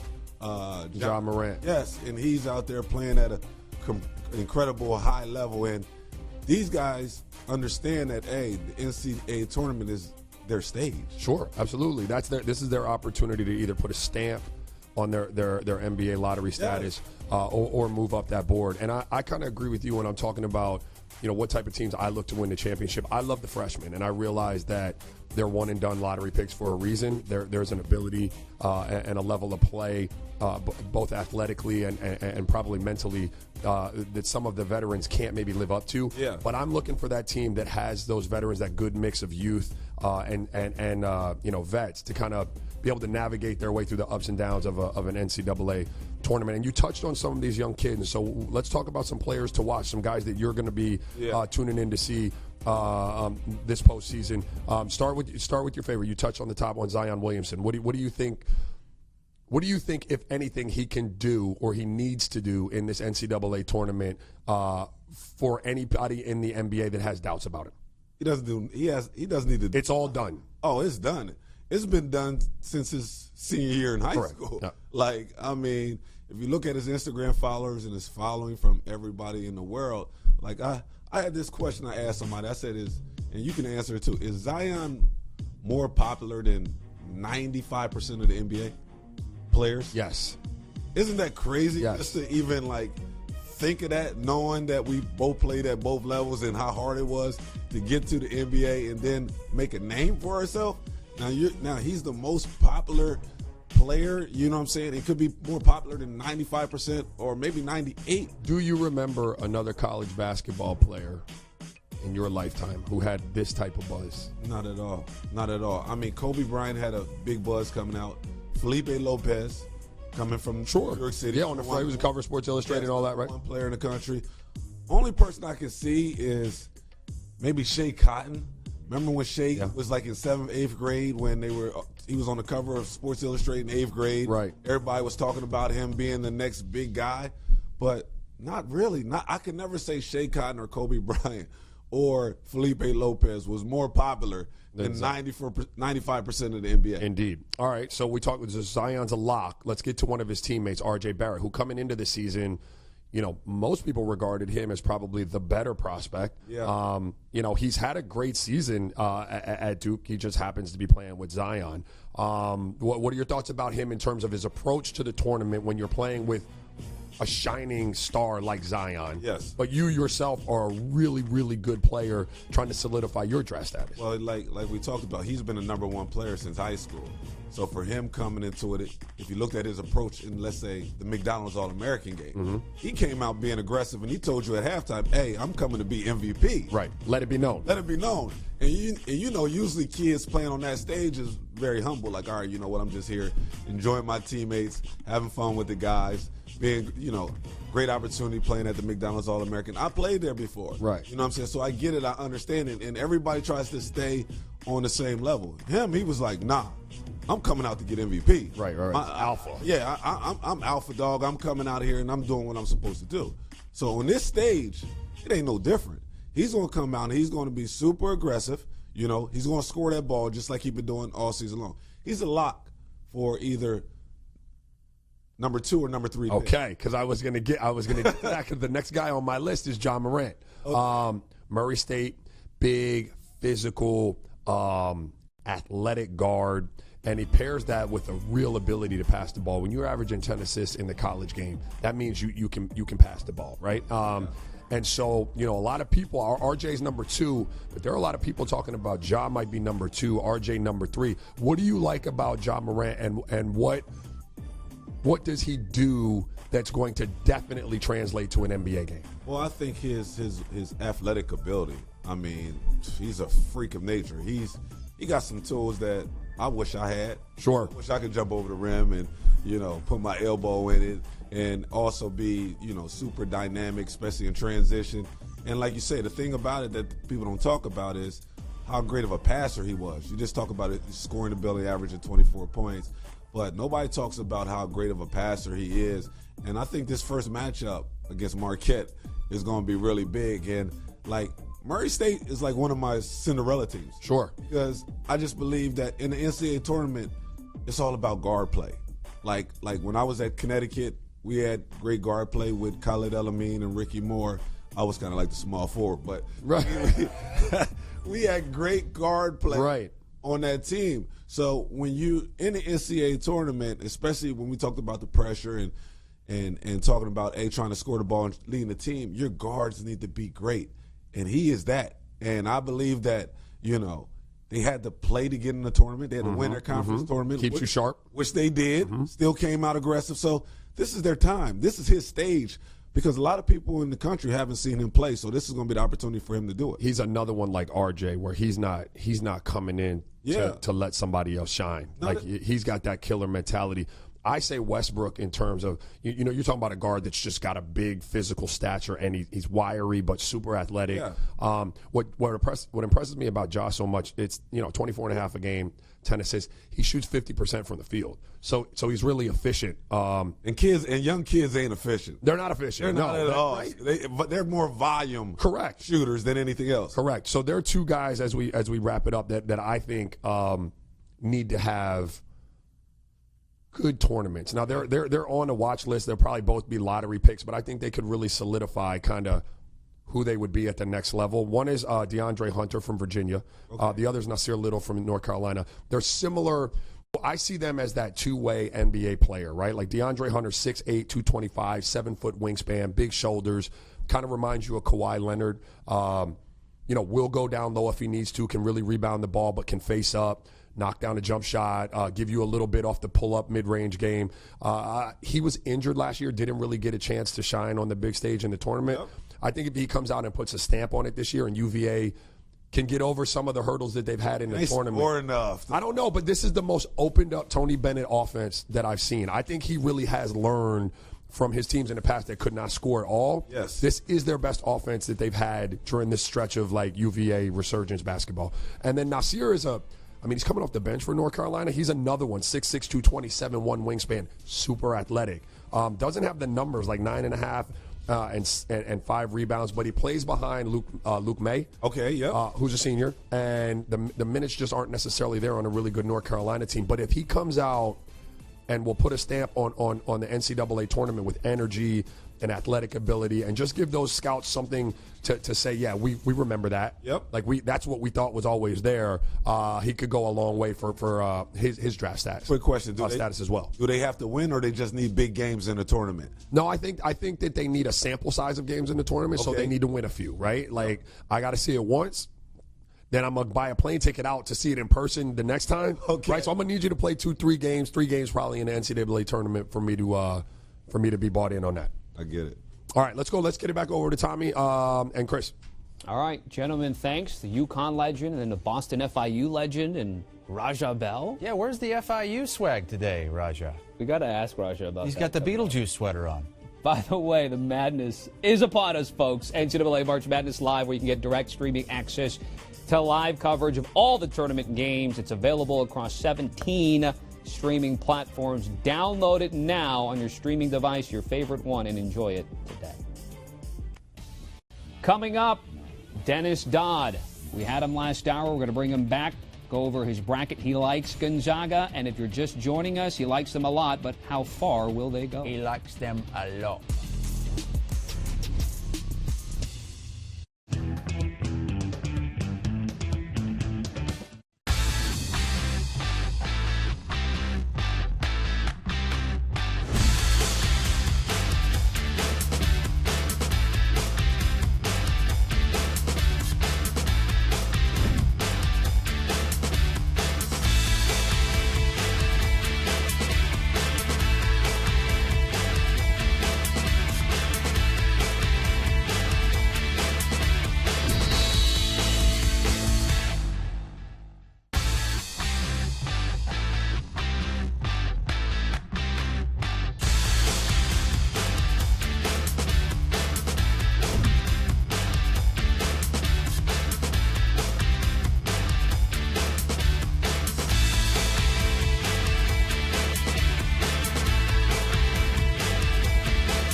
telling you, we can be the story of this whole NCAA tournament. Let's go win the game. 1, 2, 3. The kind of moments they talk about for a lifetime. This team has got a chance to make history. And the dream is alive. The shocker of all shockers. Watching every bracket in the nation. It's a heavyweight fight. All season long. And it comes down to this. Welcome back to Bracket HQ. Casey Kiernan here in the newsroom. Ichiro Suzuki has played his final game in the major leagues. He walked in from right field in the 9th inning to a standing ovation in Tokyo. Our MLB insider was at the Tokyo Dome. He's got thoughts on the future Hall of Famer.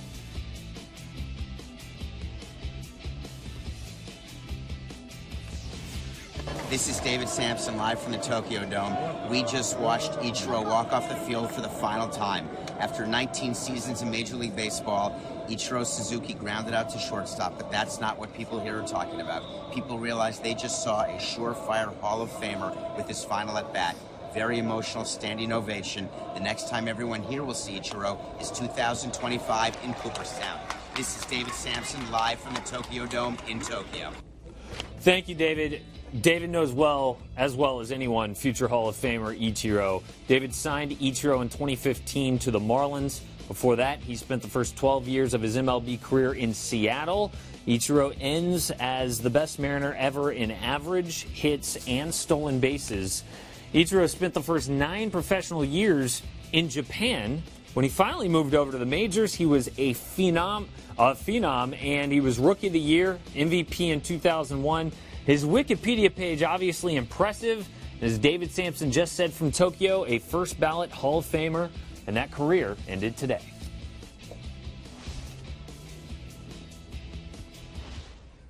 Casey, thank you very much. You are streaming CBS Sports HQ, and this is Bracket HQ presented by Buffalo Wild Wings, Wings, Beer, Sports, and in this case, brackets. We have our guy, Dennis Dodd, senior writer, joining us. We're going to kind of break down his bracket here, but we just want to remind you, of course, folks, you can watch it the old school way, of course, on TV, TBS, CBS, TNT, and True TV. By the way, we're all reminded about True TV and Practical Jokers. They got a new show, Tacoma FD, coming out if you're a Super Trooper fan. And then there's the digital part, NCAA March Madness Live. You can get direct streaming access to live coverage for all the tournament games available across 17, count them, 17 streaming platforms. So whichever one is your favorite, pick that one, download it today, and enjoy it today. All right, time for Bracket HQ. Again, Dennis Dodd joining us. We got Rip and Raja in the pod room here. So, gentlemen, let's start with the East region. Dodd, take us through your East region, and then we'll have Rip and Raja respond. All right, let's go through the East. Guys, I feel like a minor leaguer facing Roger Clemens and Bob Gibson, so be gentle with me. I'm just going to go through this real quick. In the first round, my big favorites are Liberty to get to the Sweet 16 and Belmont to get to the Sweet 16. If you want to look at a real fun first round game, LSU and Yale. LSU, I think, is the most talented 3 seed out there, but obviously they've got distractions. Will Wade is not coaching. Javonte Smart is playing, but I think there's too much distractions there. I think Yale, with a good matchup, as a 14-3 upset. Michigan State over Belmont in that regional semifinal, and then Duke and Michigan State. Now, Matt Norlander and I don't have Duke in the Final Four. Why? I think Michigan State, with defensive rebounding, they're battle-tested in the Big Ten, and obviously Cassius Wilson. And frankly, I worry about Duke in the half court. Maybe that sounds like heresy, but I have this vision of Zion Williamson being double and triple teamed, guys wide open from the stripe. And what is Duke's biggest fallback? Well, they're among the worst teams. Well, they are the worst team in the tournament, shooting the 30.2%. So at some point, they're going to have to win a game doing that. So I have Michigan State in the East advancing to the Final Four.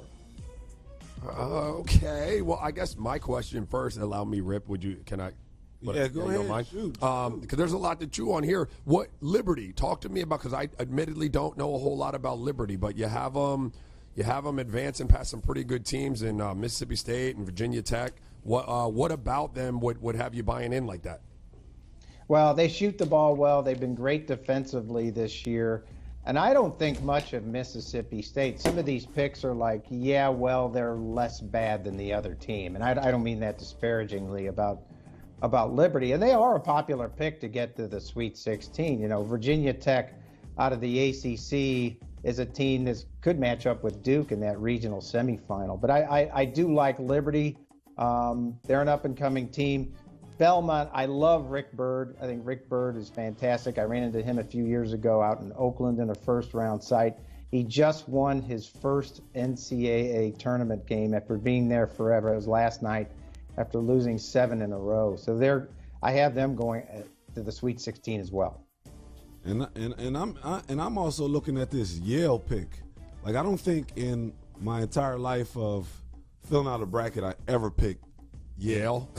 So, like, yeah, I don't think anybody knew. Yeah. Yes, you got to tell me, like, what type of competition? This is basketball. We're looking to see who has the highest SAT scores. But right. Yale, seriously, like, you got to tell me why Yale. Well, they won the Ivy for the first time in years, and the Ivy did institute a conference tournament. But you have to look at what they have up front. They're really big. They're tall. I think they can match up with LSU, who I think their heads just aren't going to be there. And this isn't an outrageous pick. You see a lot of people picking Yale because this isn't Princeton upsetting UCLA. But I think this is a team that can give LSU, everything they want in that first game. All right, so that is a breakdown of the East region. Now let's head west. And Dennis, why don't you talk us through the West region where the Gonzaga Bulldogs, but marked few. How much do you like this team? I like Gonzaga a lot. The #1 scoring team in the country, and mentioned it last hour. If it holds up at 88.8 per game, would be the highest scoring team in college basketball in the last 25 years. But let's go to the early games. I think an interesting first-round game is going to meet Gonzaga is the Syracuse Baylor winner. Syracuse is without its point guard, Frank Howard. Senior point guard has been suspended. Interesting matchup there. Syracuse's 2-3 zone against Baylor's 1-3-1. I think this is a game going to be decided not only in the half court but below the free throw line because of the way those two teams play. You guys talked about Murray State and Marquette. Probably the most entertaining game of the first round and maybe one of the most entertaining games when it comes down to it in the entire tournament with Marant and then Markus Howard going head-to-head in that one. I love Florida State. Florida State is my second pick to get to the Final Four out of this region. Phil Kofer, Cavagnelli, the big 6'10 kid, Dikembe Mutombo's nephew. All he lacks is the wagging of the finger. He's big, he's physical. And then Buffalo. I think Buffalo is a team that has pace. They're right there with Gonzaga in their ability to score. C.J. Massenberg, 18, 6, and 3 per game. And I think you have to look at Texas Tech. Eventually in the regional final, you're going to have, at least according to me, Gonzaga, the #1 scoring team in the country, against Texas Tech and Culver and Chris Beard, the #1 defensive team in the country. So take your pick. I've got Gonzaga going to the Final Four out of that regional final. All right. So, again, what sticks out to me here is, like, Nevada, because they're one of my favorite teams. Mm-hmm. Obviously had a good run last year. They got the twins, the Martin twins, and Jordan Caroline, but he has not been playing great as of late and missed the last loss to San Diego State with an Achilles injury. You think that you're not really factoring that into the decision, or you think it's a relatively minor thing? Okay. Yeah, I like Nevada. I like Eric Musselman, 5 transfer starters, obviously, up front. But I think the matchup is too tough for them. They're going to be playing Michigan in the second round. Texas Tech probably in the Sweet 16. I just don't think it's there for them. This is I was talking to Matt Norlander last hour. This is a loaded region when you've got Gonzaga, Texas Tech, Florida State. I mentioned Buffalo, who could make some noise. It's just not there for Nevada this year. By the way, I'm a Mountain West guy. If Nevada is going to move on, look out for a guy, Jazz Johnson. He's a small guy, but he's a sixth man of the year in the league, and he may have to make up for what we think if they have no Jordan Caroline. God, I was so high on Nevada all year long, but I don't know if they can just flip the switch. All right, let's move forward to Dennis Dodd's Final Four, and I do see Gonzaga. So Dennis, take us through your Final Four and the reasons why you like Mark Few to cut down the nets in Minneapolis. Yeah, I've got UVA out of the South, Virginia, and then Kentucky and North Carolina in a regional final for the ages in the Midwest, with Kentucky getting through. But I like Gonzaga because I saw them, well, for one reason, I saw them 2 years ago in the championship game lose by 6 points to North Carolina, and that sold me. That is not a mid-major team. That is a major team. It's one of the tops in the country. It can play with anyone. Hashimura, the kid, their leading scorer. There's a little bit of caution there with the St. Mary's loss in the conference championship game, or the conference tournament game. St. Mary's really slowed them down. This team likes to run and get out, and they held Gonzaga to only 60 possessions in that game, and Gonzaga scored only 47 points. If somebody can do that to them, maybe a Texas Tech or something in the regional final, then that could be something. But I really like Gonzaga. I think this is their time. But this is not a Butler. This is not a George Mason. This is not one of those teams. This is a high major winning a national championship. I want to ask you a quick question because you have Kentucky, and I had some pause this morning with some uncertainty on the P.J. Washington front, and you have them going all the way facing Gonzaga. Is there any clarity on that injury? That's not something that scares you off of them a little bit? No, not right now. I don't have any update on that. I did remind people of this. If Kentucky's obviously a chalk choice, or one of the chalk choices, if Kentucky gets to the region, the Midwest region in Kansas City with Iowa State, Kansas, and North Carolina, watch North Carolina. I'm not saying they're going to be there, but I said just watch them because they're going to have the most fans there. They drink the town dry when they're in Kansas City for the Big 12. They're going to have the most fans there and at least cause a home court advantage for the Cyclones. All right. Guys, good stuff as always there from Dennis Dodd breaking down his bracket. More from Rip and Raja coming up as well. Gentlemen, thank you. Good segment. Just a reminder, in terms of the bracket games, printable brackets, digital, all on CBSSports.com. You can play with your friends, play for fun, play with some strangers. Best part is no purchase necessary. Hey, coming up, we've got Mikal Bridges joining CBS Sports HQ. The two-time champ for Villanova, rookie in the NBA, 10th overall pick. Sure, he's got his Cats in the Final Four. You can't fault him for that. He also has Duke, which most people have Duke. But he has two real surprises and facts to back it up when you come back.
This is going to be a wild ride.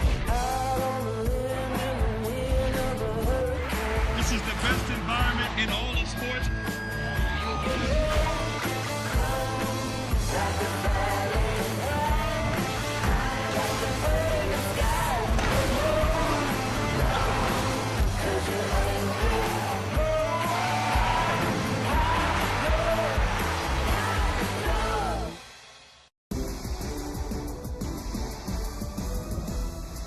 All right, time to refresh, folks. This is it. Ichiro Suzuki has played in his final major league game. Ichiro made his final appearance this morning at the Tokyo Dome against the Athletics, pulled in the 8th inning, coming in from right field to a standing ovation. No surprise there. Ichiro, a 10-time All-Star, 10-time Gold Glove winner, and he finishes 22nd all-time, 3,089 career hits, despite not coming over from Japan until 27 years of age. Ichiro, one of just 7 players to record 3,000 career hits, 500 stolen bases. The other 6 are all in the Hall of Fame. Staying in baseball, Mike Trout and the Angels have made their new deal official. 27-year-old Trout will get a 12-year deal that will pay him about $430 million. Now the Angels will hold a press conference Sunday afternoon before their Freeway Series exhibition against the Dodgers. The Sixers finally got one from the Celtics. Whew. Philly beat the Seas 118-115 to avoid the season sweep. Joel Embiid had a monster night, 37 points, 22 boards, and he also stuffed Kyrie Irving on a key play in the final minute. There's also a thing with him and Marcus Smart. Sixers have now won 6 straight. James Harden also had a monster night, putting 57 against the Grizzlies. This one, though, did not end with a victory. Jonas Valanciunas hit the game-winning free throw with less than a second left on the clock in overtime. So the final 126-125 Memphis. Valanciunas finished with a career-high 33. Harden breached the 50-point mark for the 7th time this season. In the standings, the Rockets are now just up a half game on the Blazers for the 3 seed in the West. And Dwayne Haskins was back throwing footballs in front of NFL scouts Wednesday at Ohio State's Pro Day. That was the day after he met with the New York Giants, who owned the 6th pick in the NFL draft. NFL Network reporting his meeting set with the Broncos, Dolphins, Raiders, and Redskins. CBS Sports HQ is presented by Buffalo Wild Wings. We are live all morning until the first games begin, and then we're going to have highlights and post-game all afternoon and evening. CBS Sports HQ is your place for brackets. Bracket games. You can still join it right now on cbssports.com/brackets. You have about 2.5 hours to get your brackets in. Fill them out, join a league, start a league, whatever you want to do. Playing with friends or strangers, but just play. That's the bottom line. The defending champs in action tonight. 6-seeded Villanova facing St. Mary's, 7:20 Eastern in Hartford. Cats have been celebrating a lot of late. They've won 2 of the last 3 national titles, dominating last season. Of course, they beat Michigan in the championship game by double digits, but they won every game in the tournament by double digits. And this fella was a part of both of those teams. Mikal Bridges, now a forward for the Phoenix Suns, was taken 10th overall. He's had a great rookie season in the NBA, and in an interesting spot this weekend. First time in the NBA where a job is going to interfere with the NCAA tournament, and watching his boys go at it later on tonight, because Mikal has a game tonight at 10 o'clock for the Suns as they take on the Pistons. We've got Mikal Bridges joining us here on CBS Sports HQ. Welcome to the show. I guess the first question is, how are you going to be able to watch? Are you going to be able to watch? I know Villanova plays a few hours before you're going to play later. Well, I'm in a training room and stuff before the game. I'm going to have the game on my phone, so I'm going to watch it then. So I'll be tuned in until I have to go and get some updates at halftime of my game and see who won. How locked in are you with the team, with your former coach, Jay Wright, and do you know if they have taken that 6 seed to heart? Because I know a lot of us thought that they'd be a little bit higher, and of course, as the defending champion, I'm sure you probably feel like they should be higher. It really doesn't matter. We like to be, underdogs. Like, Coach loves that, and it's been tough in years because we've always been winning a lot. But Coach really loves to be that underdog where everybody looks down on them. And think that happened to us our first year we won a championship. Nobody had us winning a championship, so we felt that little underdog in us, especially when we played Oklahoma in the Final Four and Kansas in Elite Eight. They thought we were going to lose. So, coach and my teammates are definitely thriving on that underdog look. You're in a very unique situation, having won 2 national championships in your first season there at Villanova and then last season. Of course, the first season was just a magic carpet ride with the way that game ended against North Carolina in the last second shot. Last season, you guys were clearly the #1 team and just dominated the whole way. How do you compare those 2 titles? It's different on, like, you know, for me, like, I was different roles for me. I came off the bench. I was an energy guy who just, you know, came in and defended. And this year, I was just more of a, you know, a leader. So I lead the team. And I love the second one the most just because they have a bigger role. But I always loved the first one. I always cherished the first one just because it was my first year playing after my redshirt year, and it was the first one since '85.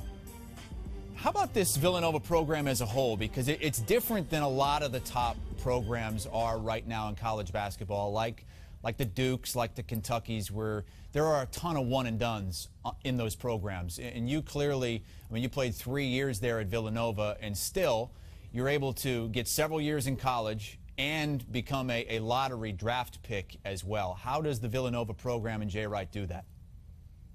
We just develop players. I mean, develop players, get high IQ guys, and we build from there. So, I mean, I wasn't a guy who came in college thinking I'm gonna be one and done, two and done, anything like that. I just came in and was excited to play college basketball, excited to grow. And that's why I'm here, you know, not really thinking too much about the NBA, just thinking on my personal goals of trying to be the best player I can be. Well, we are here talking about brackets, and I'm guessing that you're one of the many millions who have filled out a bracket for the NCAA tournament. Not going to have you go through the whole thing, but definitely do want to get your Final Four picks, because I hear there are some real sleepers in there, including your alma mater, the Villanova Wildcats. Of course. So I got Duke coming out. I got Syracuse. Wow. I got, of course, my boys Nova, and I got Auburn coming out too. So. Okay, so tell me about Duke is obviously the choice for many people, but tell me about Cuse and Auburn and why you think those teams are good enough to go to the Final Four. So Cuse always has these runs. 2 years ago, Malachi Richardson, I remember they went all the way to the Final Four, and that zone messes people up, and I think that's going to affect some teams, and they get Ty's battle back. I think it's going to help them a lot. So I think they're going to make their way, because, you know, if you miss shots in the tournament, it could get in people's heads mentally, and then in that zone, they're not going to know what to do. Maybe start turning the ball over a little bit. And Auburn, I like Auburn a lot. I watched how they played in that tournament and what they did in Tennessee. Just they have that Michigan vibes from like 2 years in a row, how Michigan just turned up at the end, played really well in the tournament, and just made a run. So those guards are unbelievable. They're shooting the lights out, and they're a hot team right now. And obviously my boys. Okay, so Villanova, Auburn, Syracuse, and Duke in the Final Four. Who wins it all? Nova. I got Nova and Duke in the championship, and that's winning. Will you ever not pick Nova? If we don't make it, if we ever don't make the tournament, I got to choose somebody else. Well, they are a 6th seed, and certainly have a lot of love from our people here at CBS. There are many people picking Villanova to make a run, not only to the Sweet 16, but even into the Final Four as well. And Mikal Bridges is one of those guys. How's your first season going in the NBA? Before we let you go, just want to ask you how things are going there with the Suns. You guys have a nice little nucleus going there with DeAndre Ayton and Devin Booker as well, along with yourself. Yeah, it's going good. Long season, learned a lot. Saw myself get better, and I'm excited for the future. All right. Well, good luck trying to watch the Cats tonight before your game at 10 o'clock Eastern Time against the Pistons. Mikal Bridges, 2-time college basketball national champion with the Villanova Wildcats, joining us here on CBS Sports HQ. All right, this is how to watch the NCAA tournament. I think you're all pretty well versed in how to get it on TV. You have to know where True TV is on the dial, TNT, TBS. You know where you can find CBS. Digitally, though, that might be the way to go because you can easily stream all 67 tournament games in their entirety. Just download the NCAA March Madness Live app on your streaming device. Coming up, we got star power. Oh, no, yeah, Rip and Raji, yeah, them too. But I'm talking about John Marant and Markus Howard, the OVC Player of the Year, the Big East Player of the Year, the top first-round matchup we will discuss here on Bracket HQ.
Sports HQ and March Madness go together like Duke and National Championship.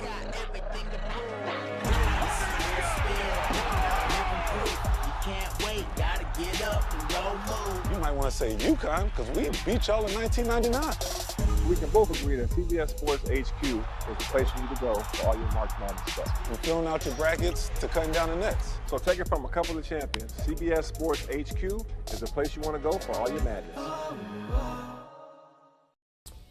You are streaming CBS Sports HQ, presented by Buffalo Wild Wings. Wings, beer, sports, and in this case, brackets. And if you love March Madness like I do, this really is Christmas Day. NCAA basketball scoreboard. I mean, every game out here jumps on the page. Some great early matchups. Also, later today, you got Murray State and Marquette, but that Minnesota-Louisville game, which is the first game on CBS at 12:15, oh so interesting with the storylines. And for more on that game and others, let's go to the Cannell and Bell closet. Raja Bell, Rip Hamilton. Gents, take it away. All right, thanks again, Tommy. Rip, let's get into some of these games, man. The first one up, let's talk about the battle of the zones, right? You've got Baylor and Syracuse. Obviously, Syracuse's point guard Frank Howard was suspended for the first game. I think he violated team or university protocol or something like that. Baylor's made the tournament 5 of the last 6 years, and they've been to the Sweet 16 in 2 of those. And then Jim Boeheim, obviously, in 43 seasons, he's got 34 tournament appearances, and his teams typically do pretty well in the tournament because most people don't see zone a lot. Yeah. But now you're playing another team who plays a zone, so they're going to see it a lot in practice too. What's your take on this one? Well, I'm since playing in the Big East and going against Jim Boeheim for so many years, and that zone causes problems, right? Especially if you ain't got great shooters out there and great guard play.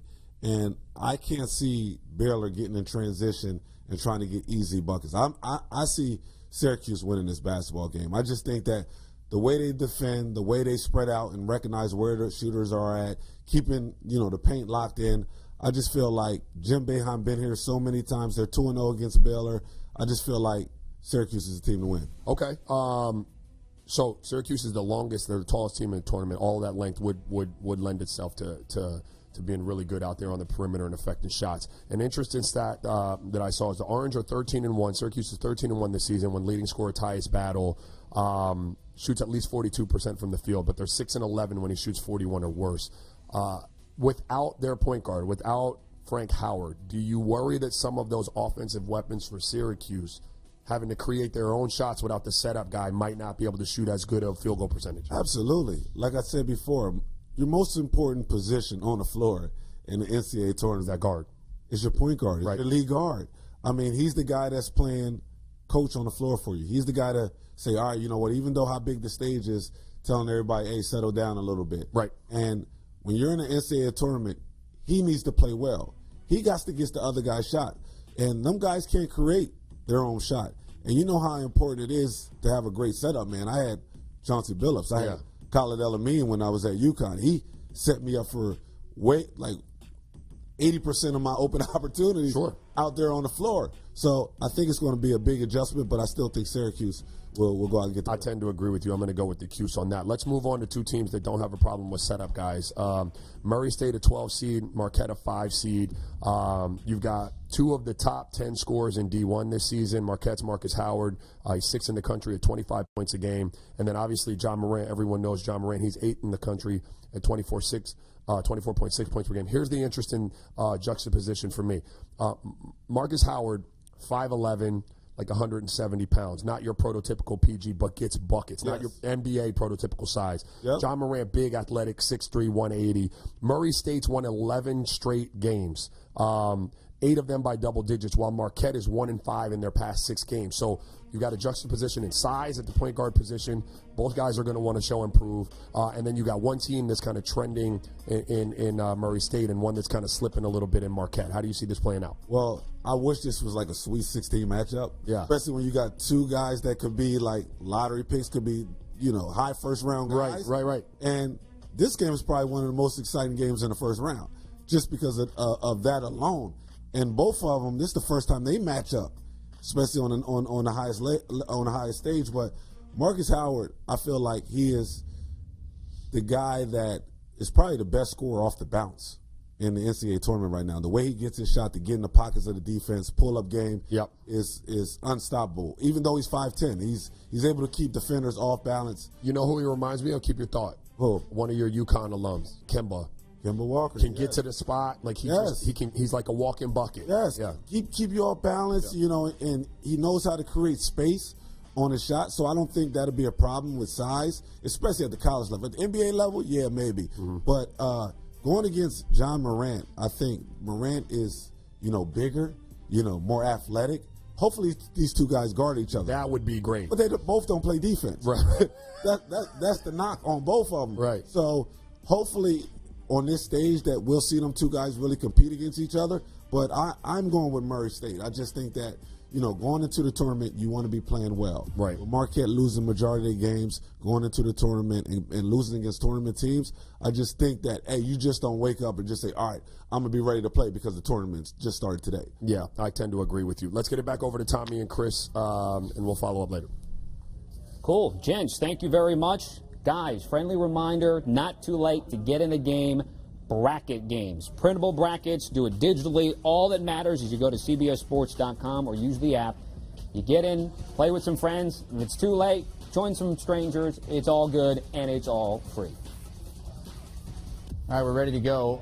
We got the TVs all set around us. We got CBS, TBS, TNT, True TV. Yes. I got the phone, got the laptop here with March Madness Live. So you're smart. You brought your charger already. I got to do that. I'm plugged in, and we could go 6 games at once, and I could get them all. All right. Streaming situation. Chris Hassel, Tommy Tran, we're back with more, so don't go anywhere. More bracket advice to get you winning your pool.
Here's what's happening at this hour. Boy, the fun begins. March Madness is here, and if you have not filled out your brackets, there's still time, but time is ticking. Head over to CBSSports.com, get in the game. First action tips off 12:15 Eastern, Louisville against Minnesota on CBS. Keep it locked right here on HQ for Bracket HQ for all the latest. Ichiro Suzuki has played in his final major league game. Ichiro made his final appearance this morning at the Tokyo Dome against the Athletics. He was pulled in the 8th inning, coming in from right field to a standing ovation. Ichiro's a 10-time All-Star, 10-time Gold Glove winner, finishes 22nd all-time, 3,089 career hits, despite not coming over from Japan until he was 27. Ichiro, just one of 7 players to record 3,000 career hits, 500 stolen bases. The other 6, all in the Hall of Fame. The PGA Tour is wrapping up its Florida swing with the Valspar Championship. Paul Casey, your defending champ. He'll tee off just after 1 Eastern this afternoon with Dustin Johnson, who's the tournament favorite at 11-2. Jason Day, John Rahm are already on the course, and they came into the tournament 10-1. Tiger Woods not in the field. He'll be back at the WGC Match Play event next week in Austin.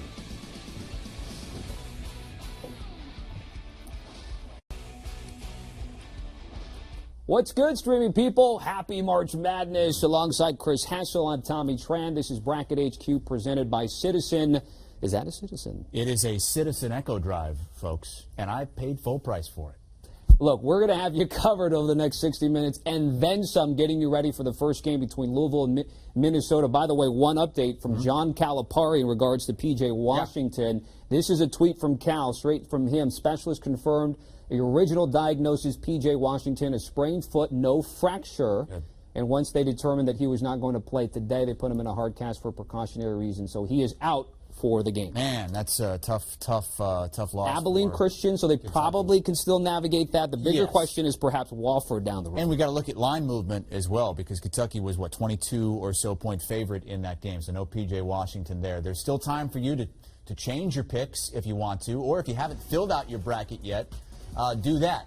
On the notion of changing picks, yes, you can do that. I mean, if you picked Kentucky to go all the way, hop back in there on CBSSports.com/brackets and make a change. I made a change yesterday. I pulled the old switcheroo. Oh, yeah? I had Duke beating Virginia, and I said, I'm going to take Virginia. Okay. So I flip-flopped. And you're allowed to do that. People can change their minds, what we do. And we toss it over now to the pod room, where Rip Hamilton and Raja Bell have been hanging out. It's time to watch some Cinderellas, fellas. Who do you guys like? Games that we're going to talk about, a few teams that could be potential Cinderellas this year. But I want to ask you, because you do have experience. You yourself weren't a Cinderella. I mean, obviously, the mighty UConn. Our first year we could have been. We had a terrible year that year. All right, but okay. So let's talk about though your deep runs into the tournament and some of the Cinderellas you may have played against. Because in '98 you went up against a Washington team that had Donald Watts, and you were saying Todd McCullough, the Big Dipper. I played with him in Philly. And then in '99 you played against Gonzaga, and you couldn't really even reference who was on that team. Talk to me first about maybe pressure that the higher seed feels when they find themselves in a game with the Cinderella type of team. Well, you don't want the Cinderella team. You don't want to be the team that loses to a Cinderella team. Right. And we had Jim Calhoun, and one of the best coaches in the country. And Coach would always harp on just paying attention to detail. Because, a lot of times when you play at a Cinderella team, sometimes you really ain't got to pay attention to detail, because you look at your talent versus their talent, and you got the better players, and you feel like, oh, this is going to be a cakewalk coming out and just coming out and getting a win. But going against that Washington team, I can always remember Calhoun. We're just trying our best to try to get Calhoun to his first Final Four game. Like, he ain't never been to a Final Four game. Okay, so it was motivation. Motivation. We had great teams in Connecticut, Ray Allen's team a couple years before.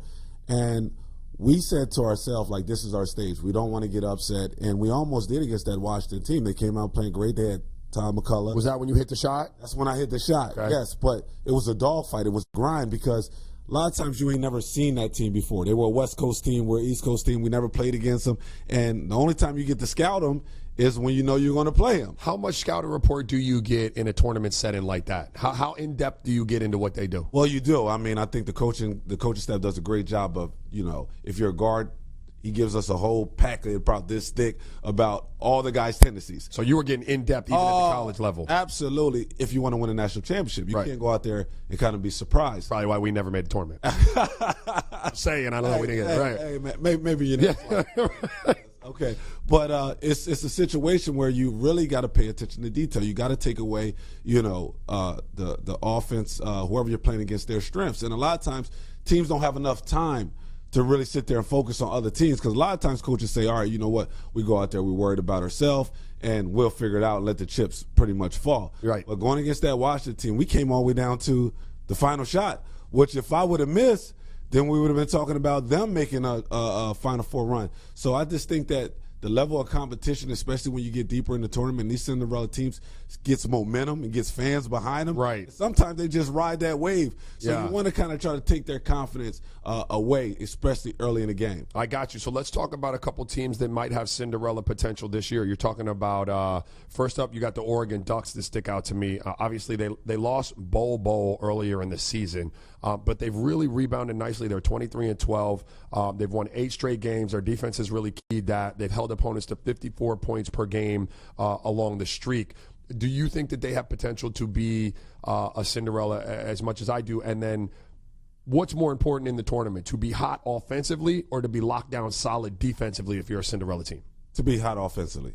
You got to get buckets. I mean, yeah, you want to play great defense. And I think Baylor has probably, arguably one of the best shot blockers. Even though Bo went out, they still got another young kid that's coming out there blocking everything out there on the floor. So I look at it as if your guards can get hot and you can play fast and, it's the tournament, you got to be a little lucky, right? Yeah, true. You got to be a little lucky. So, but I think that if a team can come out there and score a lot of points, it's just hard for a defensive team to kind of stay in that game, but you still got to be solid defensively. Okay, let's talk about another team that I don't even know. I mean, I guess you could call them a Cinderella, but they've had success. They were a Sweet 16 team last year. A lot of people have kind of written them off. They're in a monster region. That's Nevada. That's the Wolfpack under Coach Eric Musselman.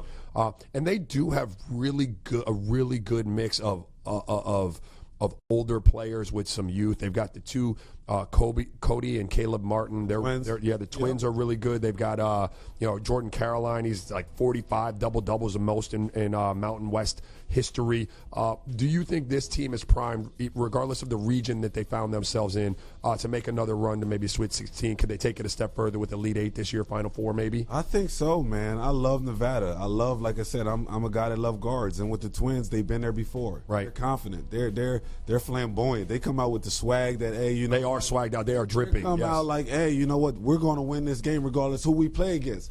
And that's great, especially when you're talking about the NCAA tournament, because it's all about your chemistry. Mm-hmm. When you guards are on the same page and you're out there playing at a high level, good things are going to happen for your ball club. Now, when you look at this team, everything is about scoring. Everything for them is on the offense. And when they're great in their wins, they score 83 points a game. When they're bad, they're scoring in the high 60s. Yep. So they're not a team that's going to beat you up and win on the defensive end.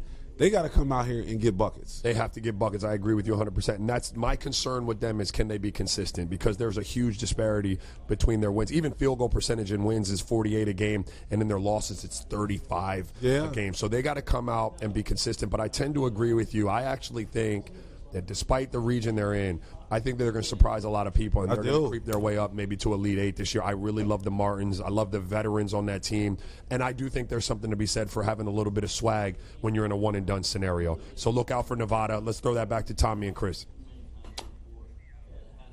All right, guys, thank you very much. Again, some news here with the Kentucky Wildcats.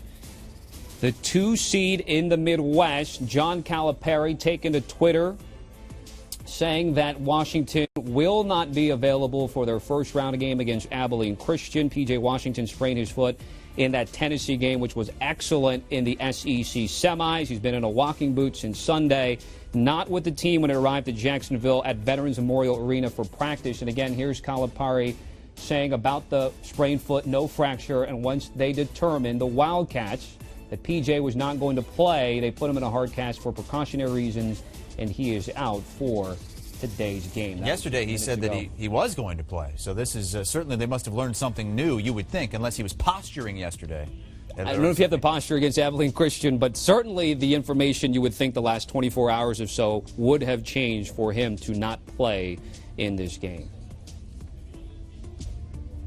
All right, for more on the Kentucky Wildcats, we're going to get to our Vegas insiders and what this means for both the game against Abilene Christian with the line in terms of the spread, also perhaps some future bets in terms of the breakdowns in the regions. But first, let's go to our insider, Gary Parrish. And Gary, what do we think of this move here, both for this game and long-term for Kentucky?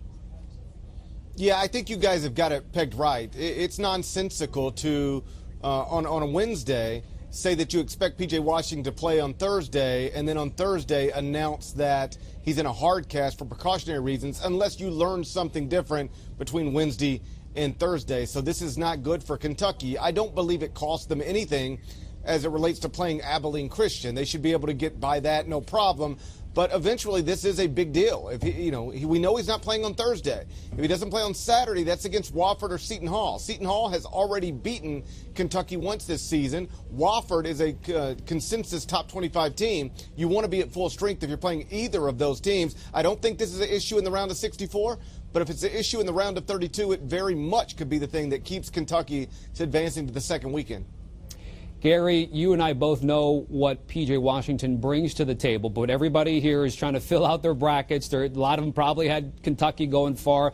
If they don't know P.J. Washington, the player, give us a scouting report and how the Wildcats will have to play without him. Well, the good news is they've got five-star prospects on their bench, right? I mean, Kentucky's problems are smaller than most people's problems, but, whatever the replacement is not as good as P.J. Washington. He has been, I think, their best player for much of this season. Certainly, as the SEC schedule started to unfold, he was consistently getting 18, 20, 22 points in ways that he had never done before. So there was a reason why he was an All-American candidate, probably runner-up for SEC Player of the Year behind Grant Williams. He was terrific this season, and Kentucky without him is less than Kentucky with him would otherwise be. All right, let's bring in our Vegas insiders to take a look at this line against the spread. I have Kenny White, the Wizard of Oz, and Kelly Stewart. So, guys, we already saw a little bit of reverse line movement in terms of this game, 22.5, 22, and then the news with this right now, I think at last check, 20.5. So, Kenny, then Kelly, give me a sense of what this news means for you guys. Yeah, I have a 1.5 drop-off for P.J. Washington out of the lineup. The one, I guess, saving grace for Kentucky is Reed Travis was out earlier this year, and E.J. Montgomery and Nick Richards logged a couple more minutes maybe than they would have. So those guys are all ready. And the good news for Kentucky is Reed Travis is back. So a 1.5 drop-off isn't that bad. You're not losing P.J. Washington's a really good player. But Gary just said it. They got five-star players all over the place. McDonald's All-Americans. These guys are ready to play. They're ready to step in. I'm hoping that maybe he just misses the first two games this weekend and he's able to play next weekend. But it is kind of crazy. You start to think about he was in a walking boot. Now he's in a hard cast. He's in a hard cast. He may be done for the rest of the tournament. Yeah, I think Kenny hit the nail on the head. You don't put someone in a hard cast. I understand precautionary reasons, but you know how these college coaches are when they talk to the media. They don't want to kind of lay everything out there and be fully transparent. But I'd like to give a big shout out to Matt Norlander because I played Abilene Christian plus 23 the other day as he broke the news live on the air. And as you mentioned, Tommy, we've seen definite line drop here, almost 3 points. And I know Kenny just mentioned P.J. Washington's worth 1.5 points. I made him worth 2.5 points. The market says he's worth 2.5 points. So this is really interesting. I think we're still going to see plenty of money coming in on Kentucky. Nobody knows anything about Abilene Christian. And when they come to Vegas or any other sports book, they want to bet on teams they know. You're already paying a premium to bet the Kentucky Wildcats almost each and every time you do. So kind of be looking at that one with a little bit of caution here. All right, Kelly, I want to follow up with you, and then Kenny after that. When we take a look at big picture in terms of not just this game with Abilene Christian, but if people are, because especially where you guys are at Vegas, there's going to be some long lines, and people are like, I'm going to bet whatever I am no matter what. The region stuff and the futures in terms of Kentucky, how does this news resonate, and how should players view that? You know, I do think that it's a cause for concern. I mean, Gary mentioned either Wofford or Seton Hall, and Seton Hall did beat Kentucky on a neutral court at MSG earlier in the season. But the Kentucky's one of those teams that just reloads. Listen, at this point in time, I don't think there's any value on Kentucky, whether P.J. Washington plays or not. It makes more sense to just bet them each and every game to advance, and I still have North Carolina coming out of that region anyway. Yeah, they're still the second best team in this bracket behind North Carolina. It just drops my number. I would have had a number of North Carolina -1.5 against Kentucky. Now I'm going to make North Carolina -3 against Kentucky if those two clash and P.J. Washington's not in the lineup. All right, guys, good stuff as always. Also want to thank Gary there. Just a reminder, folks, in terms of the bracket games on CBSSports.com, the printable brackets, they're live on the website. Also, how to watch. It's very easy, of course, TV-wise with TBS, CBS, TNT, and True TV. If you want to go digital, you go March Madness Live. You got covered every single tournament game available across 17 streaming platforms, and you just go pick out your favorite one and download it today. When we come back, we're going to break down Kelly's bracket, Michigan State and Cassius Winston. How do they play into consideration when they're in the same East bracket with Duke? We'll talk about it next.